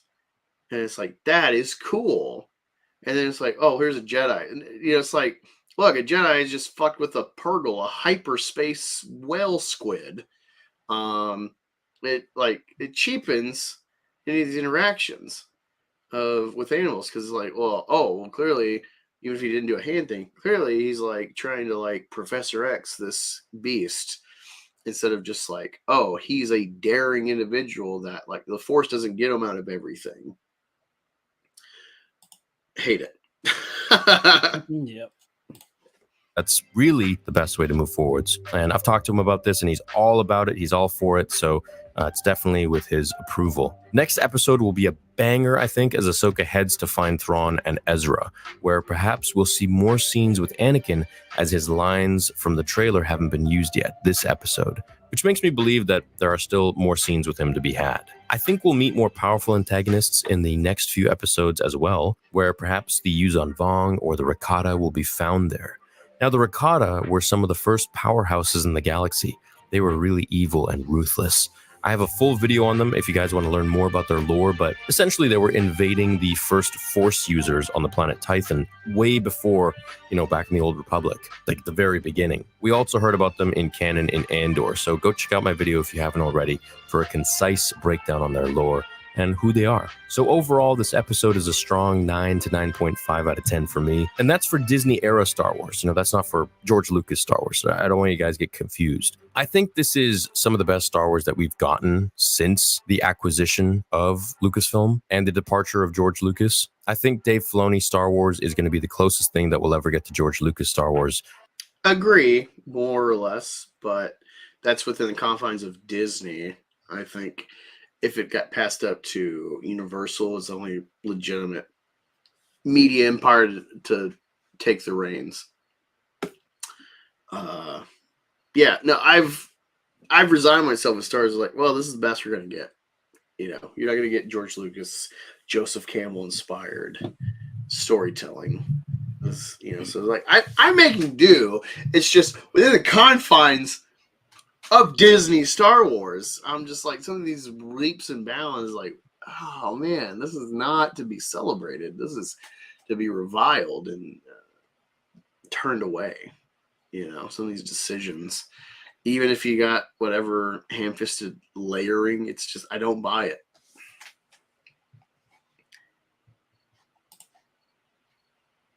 Rookie definitely doesn't buy it. Are you frozen? No, I'm just okay. I'm wanting this video to be over because it's been like Rip 4 Cardinal hours. Sin? Who's that? No idea. Going forwards, unless Disney can maybe understand that Dave Filoni is the key to all of this. After all, George did train him, and he respects George and the story. He's a fan. I really enjoyed the scenes with Anakin. However, I was taken out of it with the choreography. I think they do need to hire Nick Gillard once again, as well as the Hera scene kind of took me out of it too, with her being able to hear into the world between worlds. Other than that, I was really hoping for a little bit more. Everyone's a Skywalker, you idiot. Yeah. Haven't you learned?